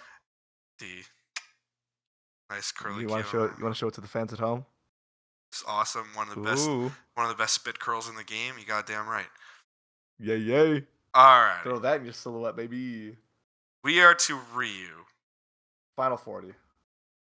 Really, He is Mr. Fighting Games. He is like I would argue what he's. it. I get it. He's not Mr. Fighting Games to me, but I definitely understand the value. I usually always put Ryu. He's on the cusp for me all the time. I always make the cut. I'll just say, yeah, Final 40. Who's Mr. Fighting Games for you if not Ryu? I think Mortal Kombat. I think Scorpion or Sub-Zero. When I say fighting game, I immediately go Mortal Kombat. If someone says, what is a fighting game to you? I go, Mortal Kombat. If someone says, what's your favorite fighting game? I'm like, oh, it's not even a question, Smash. But I feel like how do I word this? Street Fighter to me is the number 2 to Mortal Kombat. Does that make sense? Which is why when I think, By popularity, that is true. and I also always think that, like, my thing is, one of the things that I always think about, to give an insight into what we're going to be talking about when we add characters, is I always think about the idea, and also to give an explanation to build to the next Smash Ultimate, when eventually you have a system that could have 100+ characters, when we eventually get back to let's just revive this franchise. Let's just put everyone in and get the big Put celebration everyone again. in again. Yeah. Like, when you get back to that, I think it'd be cooler if you kept those characters alive the entire time, but you made it not the seriousness of Mortal Kombat, where it's life and death all the time, but you give story to your story mode and you explain why aren't these characters there. And one thing I always have for that is, what if you take Ryu away and you use that opportunity to put Chun-Li in the game? You get a very different, unique, but also iconic character in your game that would automatically be on the hero side like Ryu would be, and you still get the value of, Ryu's in the game, and eventually it's going to pay off. I get Ryu back. But you could also be like, hey, that's a really nice way to introduce somebody. So that's always my thing, but that's building for the future. That's not building the Ultimate 40 game. Does that make sense? I feel like I mean I would support Chun-Li being in the game. And also I feel like also what you're describing is Mortal Kombat Shaolin Monks. Right? Sort of. Liu Yeah, Kang I is guess. dead. Yeah, kind of. Which is like cool. That was a cool thing. Well, that's the one thing I always appreciate about Mortal Kombat, although it gets too far for me, is the fact that they're willing to just be like, not there. Now they just go, time travel, everyone's here. But they used to do a lot of no, they're dead, or our main character has been evil for the last 3 games. And you're like, that is an insane statement to make. That one of our most beloved main characters is an evil character. That's insane. That they just I think committed to it. I love that. I think Mortal Kombat is great. Yes. It's not like an indictment of Mortal Kombat. Yeah, of course. It's more of a how do I word this? I feel like Street Fighter is like UFC and Mortal Kombat is like WWE. That's a fair comparison. Where it's I get it. You put it in my words. It's a different approach to the same idea of it's a fighting game, but Street Fighter is a fighting game for fighting game people, whereas Mortal Kombat is a fighting game for everybody, regular gamers. Yeah, for everybody. And like You don't that like. is why Yeah, it's I fair. personally have more reverence for like a Ryu Okay, than I do a Scorpion. Despite like if they could get Mortal Kombat in Smash Brothers that'd be pretty and sick. have the goddamn Mortal Kombat song play, like that moment would blow. I would die. I would die when that moment happened. The first time I like get in a match and like the dun dun dun dun dun dun like happened in Smash Brothers, Yeah, it's that would blow. you get a Oh, vague challenger approaching where you can't tell that it's Scorpion or like I always say Raiden. I dun, think dun, Raiden would dun, be a dun. great choice because I think it fits. Raiden's cool. I think as much as I think Scorpion's obviously the number one Mortal Kombat character, I don't know if Yeah. it's kind of like Master Chief for me. I love Master Chief. I'm not one of the people that's like I need Master Chief in Smash. Mm-hmm. When I Yeah. think of like, yo, okay, let's think about this logically. If we're gonna get a Mortal Kombat character, I don't know if Scorpion's the one to get when you're like trying to market. Oh, look, Mario kids and Kirby. I don't know if you want to be like, get over here. I'm gonna stab you through the eye with my chain, rip you to me, and then rip my face off and burn you with my skull head. I think you want Raiden to That'd be be like, pretty cool yo, though. I can use lightning. I can do all this stuff. You can appropriately tone down Raiden and still have the value of Raiden, but I think you're right about you that. can't appropriately tone down Scorpion to satisfy both. You're either gonna get like people are like, isn't it cool? There's cool characters in the game, and all the adults are gonna be like, this sucks. This is a travesty of justice for Scorpion. You know? Neither. Yeah, exactly. Like, We gotta get together and do an MK versus DC playthrough oh session. god, even See I what a know that's muted Scorpion plays like. yeah, I even know that's a not a good game, and I love DC. Okay, Ryu's in. Yeah, Ryu's in the final 40. I think it's crazy that we are at 22 final 40s right now. I know that was strategy, but Mm-hmm. this is insane. All right, That's a good thing. Ken's a no chance for me. He's a skin. He is not a. That's fine. He's a skin. He was like added just because of the Echo Fighter conversation when they added the concept. Yep. Uh, I think whereas so too. polar opposite, Cloud is a final 40 definite for me. I do not feel the energy necessary to argue it. Interesting. I just want to hear a few thoughts on that. He should be in, Okay. but also like, I don't personally have like that strong of an affiliation towards Cloud. Yeah. He's a big dude with a sword. That's cool. My thing is That this. continues to be cool, and like he has enough cultural history and like background. Like That's always my thing. he is important. Yes. He is important and he is cool enough.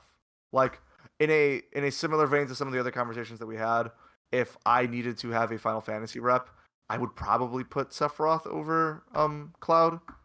Just because I think that like Sephiroth ends up being more interesting Sure. because he is representative of a moment, whereas Cloud is representative of like The game. the game Final Yeah. Fantasy VII. Yeah, and like I think that in Final Fantasy VII, like, and I should add this caveat, as someone who has never played it, Nor and who have has had I. great experience, who has had great experiences with Sephiroth through the Kingdom Hearts franchise, so I have some built-in affection there. Yeah. Like Sephiroth feels like a bigger built-up like myth, legend concept than Cloud himself. Yeah. But that's not a reason to not include Cloud. I think my thing has always been this is I don't lie. Like I love gaming history, but I am not one of those people that Same. tracks down games and goes back and be like, yo, everyone talks about it. I got to play it. Like when it becomes if it's available on the Nintendo Online service when I'm paying for it. That's how I tried Earthbound. I was like, yo, there's a lot of people that love Earthbound and it's an important game of its time. I'll try it. I hated it. But it wasn't of the time. I even struggle like I went back to play Link to the Past. Like Zelda 2. And I was like, I know this is really important. I can understand why at the time this is really important. I didn't like playing it. But, you know, I'm someone who... Link to the Past is Zelda 3. Oh, I'm sorry. People in the comments are going to get mad at you. Okay. Is it? I thought Zelda 2 was Link to the Past. Or is that Adventure of Link? Whatever. Whatever. Adventure of Link. Yeah, Yep. okay. Okay. I'm getting my timeline right. Thank you. They're gonna get you. They're gonna I know get that. Well, you. they're gonna say I'm a fake fan, even though I've tracked down every possible piece Fake of lore fan. possible, and any game that I could get my hands on, I've at least tried. Mhm. Um, but Fake fan. whatever. I don't care. Let them say what they want. But like that's Sorry, my I've thing. distracted you. We were No, no, talking no. But about like, Cloud. it's of that ilk. I try to try games and other things, but there's still that little kid in me that I remember being like, I like video games. I think I'm good at them. And someone to this day, I still remember. You think you're good? Go play Final Fantasy VII. And I was just like, That's hilarious. but like, it's still in my head of how culturally that was important to our age group. Yeah. Whereas it's Yeah. like, you Totally. think things are hard? Play Final Fantasy VII, and you're like, I don't even know how to get that. Can I get that at Family Video? I don't even know. Like, That's so funny. Kids are stupid, man. oh, I know, but like, Because you're right. You're totally right. Like I was totally like, I had those exact same conversations with people. It's just funny to think about a kid being like, "You think this game's tough? You should try Final Fantasy VII, yeah, this turn-based JRPG." exactly. Like, I guess I'll grind more then, kid. Like, Yeah, God, exactly. sorry. But yeah, but that's why I think he has a cultural importance, super important rep from a JRPG standpoint, because I think of the JRPGs that are known across the world, Cloud's probably like the mascot if we have to pick one kind of thing. And Sort of schooler, but yeah. so that's why I go Cloud. But we've got him Final 40. We don't need to keep rating this. Corin. Yep. Corin, I at least would entertain the conversation. Um, I'm going to make a blanket statement for this and the other upcoming Fire Emblem character. Okay. Default skin should be the female version. I am also of that opinion, which is why I picked both to be the female version. Good. Oh no, Corin, I'm not sure because I just took it off a Smash site. So I don't know if I got the female one, but I definitely was like, I'm getting female Byleth. Like it should just I be don't know default. anyone who plays male Corrin No, or male Byleth. no, you play them when you get random. Exactly. In my mind, like those are both girl characters. Yep, And me too. I think Corrin is like as far as Corin's movesets, intentionally designed. Corrin's really cool. Corin's. I thought so. I always think Corin is entertained. The thing is that there's a lot of people that we have in the outside looking in category or even the toss up that I had automatics. So we're not there yet. So I will at least entertain Corin. Corin to me, I think the value is I usually think that the best balance for Fire Emblem is to get to 3. And I think Marth plays as kind of like the icon. Ike kind of plays as like Smash Bros. Favorite and unique moveset, and Byleth is a great unique new character for Fire Emblem. And I'm like, Corrin's like my next one down, where I'm like, if you tell me I have to have 4, I'm gonna go Corrin for sure. But I'm not like Corrin has to be in my final 4. It would be a close race for me. Okay. But I would probably pick Corrin over Byleth if I had to choose between the two. Interesting. Okay. But because I think that like, do we want to put them both into weird, outside looking in and then move from there? The weird dragon arm stuff is super cool. It is cool. It is cool. We should give Byleth her conversation too, but I'm kind of hesitating a little bit because I'm looking at this like roster that's coming up. Yeah. And if it were just me, Corrin and the next 3 on this list would all be in the final 40. Okay. Because I think that we're getting a like heavy lineup of like really, really great characters that are coming up. Yeah. Outside looking in? You want to start outside there? looking in. Outside looking in, but for mine, I'm skewing it towards the high end, knowing that's not necessarily where it lies on yours. But that is a conversation we can have. I think it's a nice middle ground. Because I would say Corrin for me is probably a toss up, not an outside looking in, or would be a low fringe tier outside looking in. To me, you're not going to find an argument. I think Bayonetta definitely belongs in the game. Unique moveset, unique character. The reason Sega is still a company outside of Sonic, like let's be honest, they have Sonic and they have Bayonetta. Awesome. Bayonetta is so cool, and also brings. I think this is really underrated because it's this is like the fighting game you give your 9-year-old kid that you're like, I don't think they're ready for Mortal Kombat yet, but I kind of want them to be in fighting games. I like the fact that Bayonetta brings a more mature element, but doesn't automatically make it so bad that you're like, this doesn't work. Like, why are we doing this? But it brings enough of an edge that an adult player can be like, this isn't a baby game. Like, this is still a really fun, Yeah, enjoyable game. And Bayonetta at and least like, brings something mature to it.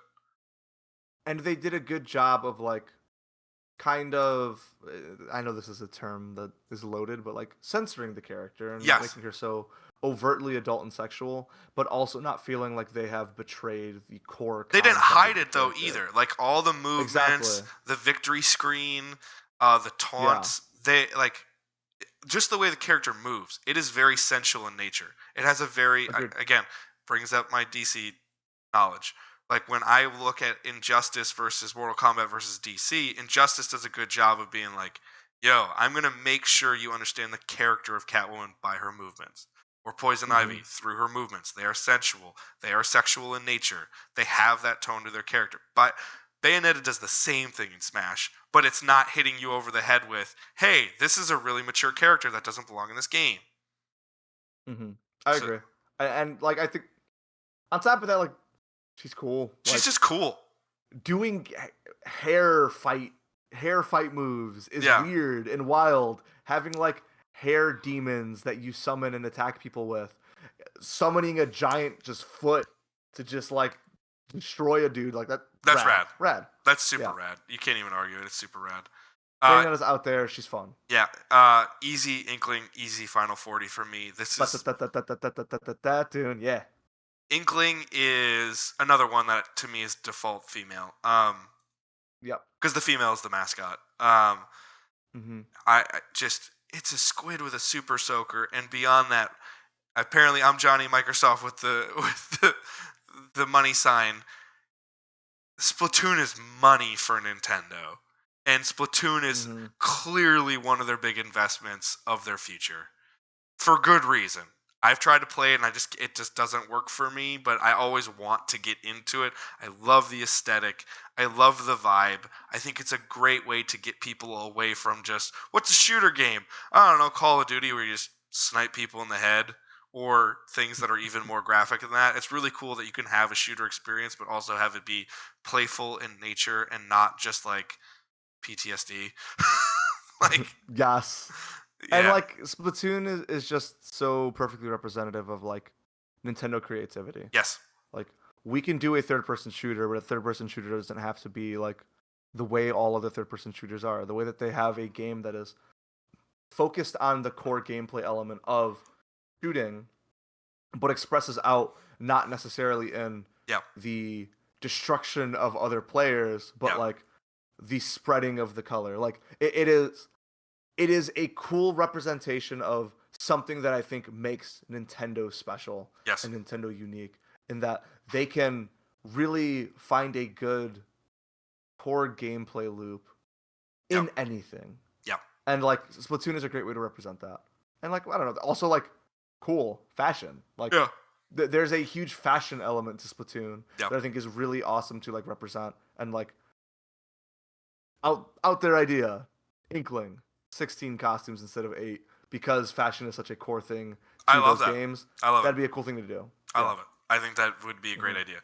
That's where I think we could do like I wanted to do, and this would add really well to this video if we continue this series of doing like, yo, what are some boss fights we want to put in? Like I think the fact that Ooh. Rathalos got in, super Hmm. cool.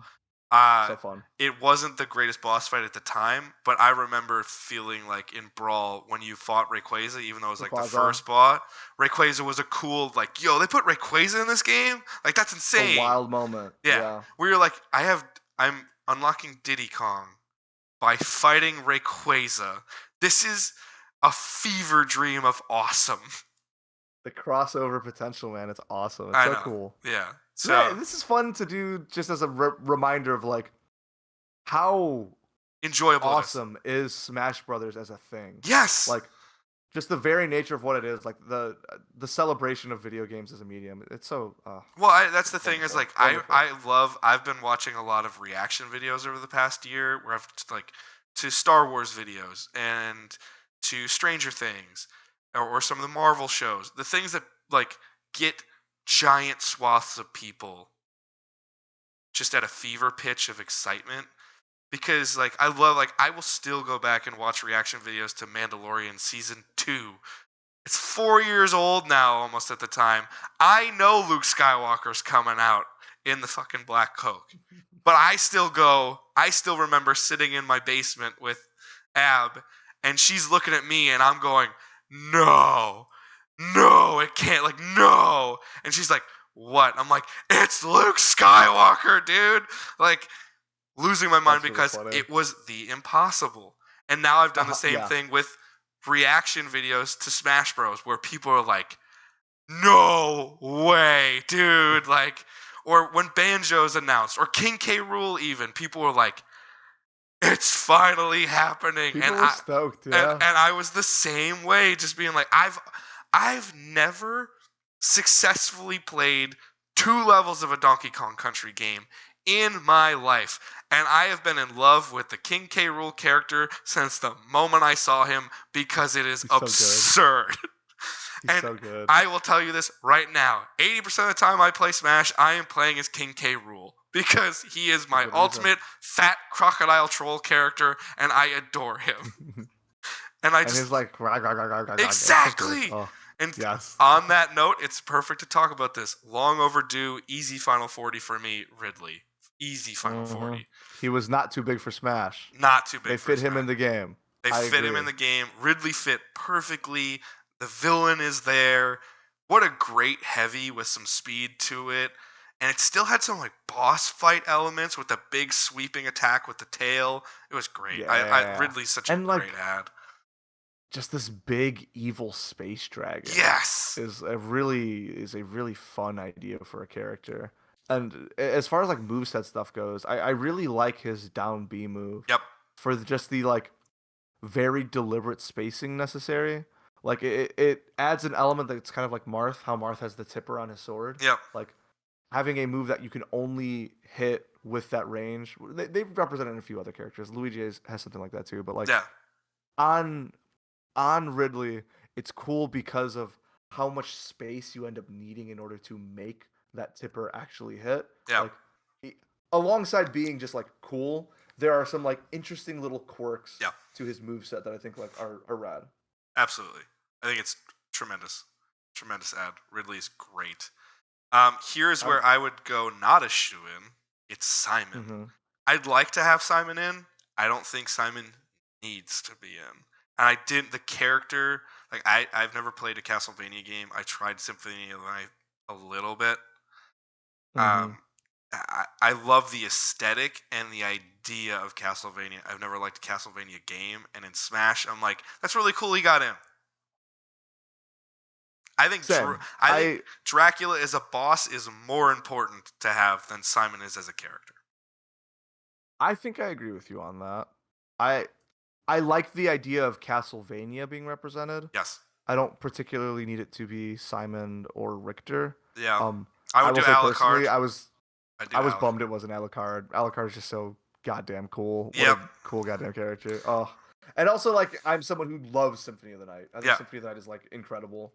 I also like the other, like, Igavania games, like the Aria of Sorrows and getting Shinoa in from, whichever one that one was. It was, like, one of the GBA ones. Like, there are a lot of other cool characters that could be represented here. I like Simon. I think Simon is fun, but I don't think it's Simon a callback is character. fun. It's a callback character. Yeah. Yeah. Toss up. I'd throw him in toss up, and I would throw Richter and probably not. Yeah, me too. The thing is, this is like we're trying to give every character their due for conversation, but Richter is just like carbon copy Simon. He looks cooler. In my mind, no distinction was needed to be made between the two. Yep. It was just like, oh yeah, those character. Yeah. Ironically, now that he's on outside looking in, I could see the argument against it. You've already heard my argument for it. King K. Rool is an easy Final 40.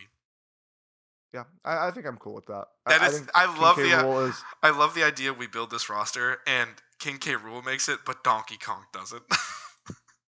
I am very okay with that, if I'm being totally honest. Like, Donkey Kong is gonna probably make Donkey it. Kong has history. Yeah.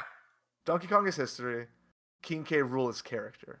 Yes. Like there is a cartoon element to King K. Rool that I think makes him more fun. Yeah, for sure. And like there's more imagination there. Absolutely. Like I do love the idea of Big Monkey Punch Good. I still like that. Yeah. Like there's a very real possibility that he's still making the cut. Yeah. But like I would not be mad at K. Rool over Donkey Kong. I think the internet would lose their mind in a very Twitter false outrage way, but I don't care because I love King K. Rool. That's their problem. I agree. I mean, plus we have 13 slots left. I don't think all these characters make it in down here either. So like, we're gonna get some of these characters in, and plus we're gonna probably pull someone if we get to that point to get a Peach or a Daisy in, to get a Zelda in. You know, maybe even a Palutena. Like, we're definitely not going to do all of these ones, but there are some real bangers. They're the bangers, but that's where I think you lose a little bit of the cachet of your game if you go more heavy this as opposed to heavy like this, like Pac-Man. I feel very Mega Man. differently. I get it. So that's where I think this is argument. I already argued it. I think Isabelle's a Final 40 character for me. I just adore the character that was made. We've got 13 slots. Yeah. I just Sorry, love no. You're like, we've both been cutting each other off out of excitement. It's not out of rudeness, you know. Like, and this is just the way we speak to each other, anyways. Like, Isabelle. Absolutely true. You know, I thought we were gonna over. Like, my thought was Mario is always gonna have the most reps, always. And looking at the roster, we have one as it is stands. 1, 2. If you count Yoshi as 1, 3, 4, counts. And we're probably going to get 5 with a Peach or a Daisy. That's not overboard for Mario in a Smash game. And someone could say, there's 6 Mario reps. What am I talking about? What did I miss? Mario, Yoshi, Luigi, Bowser, Wario. Oh, shit! Yeah, I forgot. I forgot Wario. So that's 5 on there, and then we're probably gonna get Peach and Daisy in. Yeah, it's weird because Wario, like, they don't consider Wario a Mario rep; they consider it a WarioWare rep, and I'm like, yeah, but like, come on. And WarioWare is cooler than Mario, so that's fine by me. That's cool. I know I'm not a WarioWare fan. I know you are, and I'd be willing to try it again for sure. It's so good. That's a side conversation that's for us to have together. WarioWare is like probably one of the best video games ever made. That is an insane statement. I think to WarioWare. Hear. If WarioWare doesn't make the top 10, it's because of Rhythm Heaven takes its spot. For you personally? Those devs are forever. Those devs are so good. This is going to be a fun podcast topic later. It really is. Isabelle Final 40? Yeah. I think so.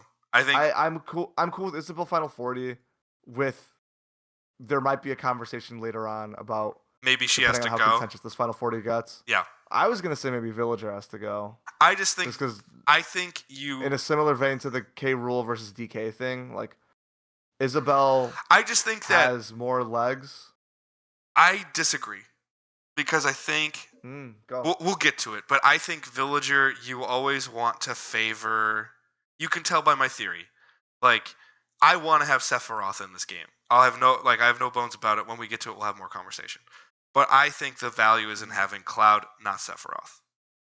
I think that in this particular case, even more than Cloud and Sephiroth, I think I adore Villager's moveset a lot more than I do Isabelle. I like Isabelle's moveset, but I think Villager's is incredibly unique, like a top 5, top 10 unique moveset for just what you can do with it, with showing so much character and value in game with it by still also being dangerous, so to speak.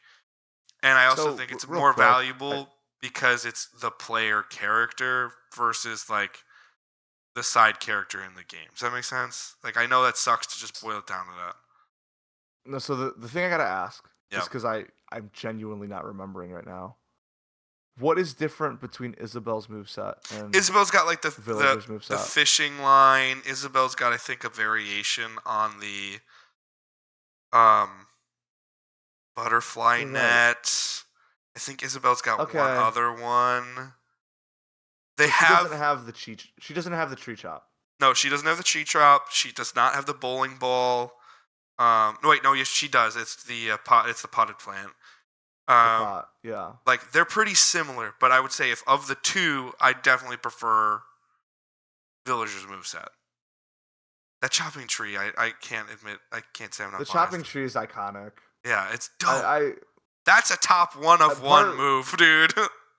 That is the one part of part of my one. argument for Isabel was that like they are kind of like clone characters of one another. A They're little echo bit, yeah. fighters.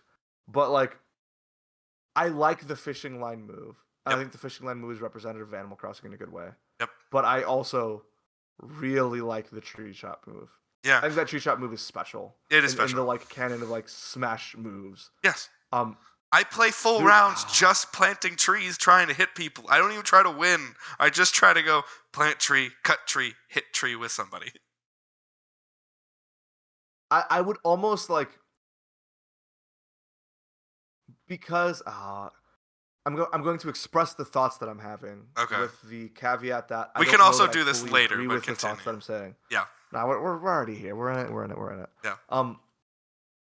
I would almost prefer to have Isabel, but give her the Tree chop. tree chopping move. Yeah. The reason that I kind of skew away from that is that like the tree chop feels less relevant to her character. Yeah, of course. So it does feel like it waters the idea down a little bit. Yeah. The main aversion I end up having to Animal Crossing Villager, while adding the detail of like I love Animal Crossing Villager, I think he's great, but like for the argument of you want the like player representative, as a player, as someone who like plays those games and likes it a lot, Yeah. I don't actually feel represented by the avatar. Like I playing those games, You feel represented by your house. I You feel represented by your build, right? and like it's more of a like it's a self-insert, but I'm not self-inserting myself into the Animal Crossing Okay. character. I'm self-inserting myself into Animal Crossing. I'm imagining me there, not me inside this villager. Sure. And I say that because like the villager itself doesn't have that impact. Yep. But that is with the caveat of like me loving so much of what they're doing with the villager and how they're capturing it still. Yeah. Like the Animal Crossing villager, as represented in Smash Brothers, feels like its own character, which is different from me playing Animal Crossing. Yeah. And I don't think that's necessarily me saying like rip them out. It's more of a like that thought needs to get processed and expressed for this conversation, for this argument. Sure. Like where I'm at right now, I think there is a reasonable conversation for both of them being in Final 40. Yep. But if our 40 gets too long, I think one of those two is the heavy cut. Is an early cut. Okay. Yeah. We'll talk about that. We'll get to it. Let's talk. Okay. Okay. We'll get to it. Final 40 right now? All right. Final 40, we're at 28. We still have 12 slots. So that's why I'm like, I think. But right now, we have both Villager and Isabel. Isabel is 28. Okay. New candidate, Incineroar. I have outside looking in on Incineroar. I don't think Incineroar is a popular enough Pokemon for me to justify keeping it, but I think the moveset is unique enough to consider it because I remember you know me. I love Rowlet. Decidueye is one of my favorite Pokemon. I don't think there's a great archer character in Smash Bros. I think archery is always kind of like, just like, hey, basic guy's long range move. I think the jump attacks. He can also do this. Yeah, I think the jump attacks that you could do with the Decidueye would be amazing. So when they went Incineroar, I was like, man, come on, give me Decidueye. It was disappointing by comparison. Yes, and then when I played Incineroar, I was like, you know what? Incineroar's not my favorite, but this is a really unique moveset. And and it has some echoes to like other games where you're constantly trying to set up a move. Versus, it honestly kind of plays like a wrestling game where you're like, I just need to beat him up and set up the finisher, and then when I get the lariat, I'm gonna win. Like, It's Mhm. kind of odd how it does that. I like Incineroar. I think outside looking in is a good spot for him. Okay. Um, Incineroar is a character whose concept I love more than I love playing him, Yep. I can but the understand that. concept itself is really, really good. Yeah. And the play itself is pretty good, Yep. but like good enough for outside looking in, maybe not for Final 40. Fair. Alrighty. On the other hand, Oh we no. got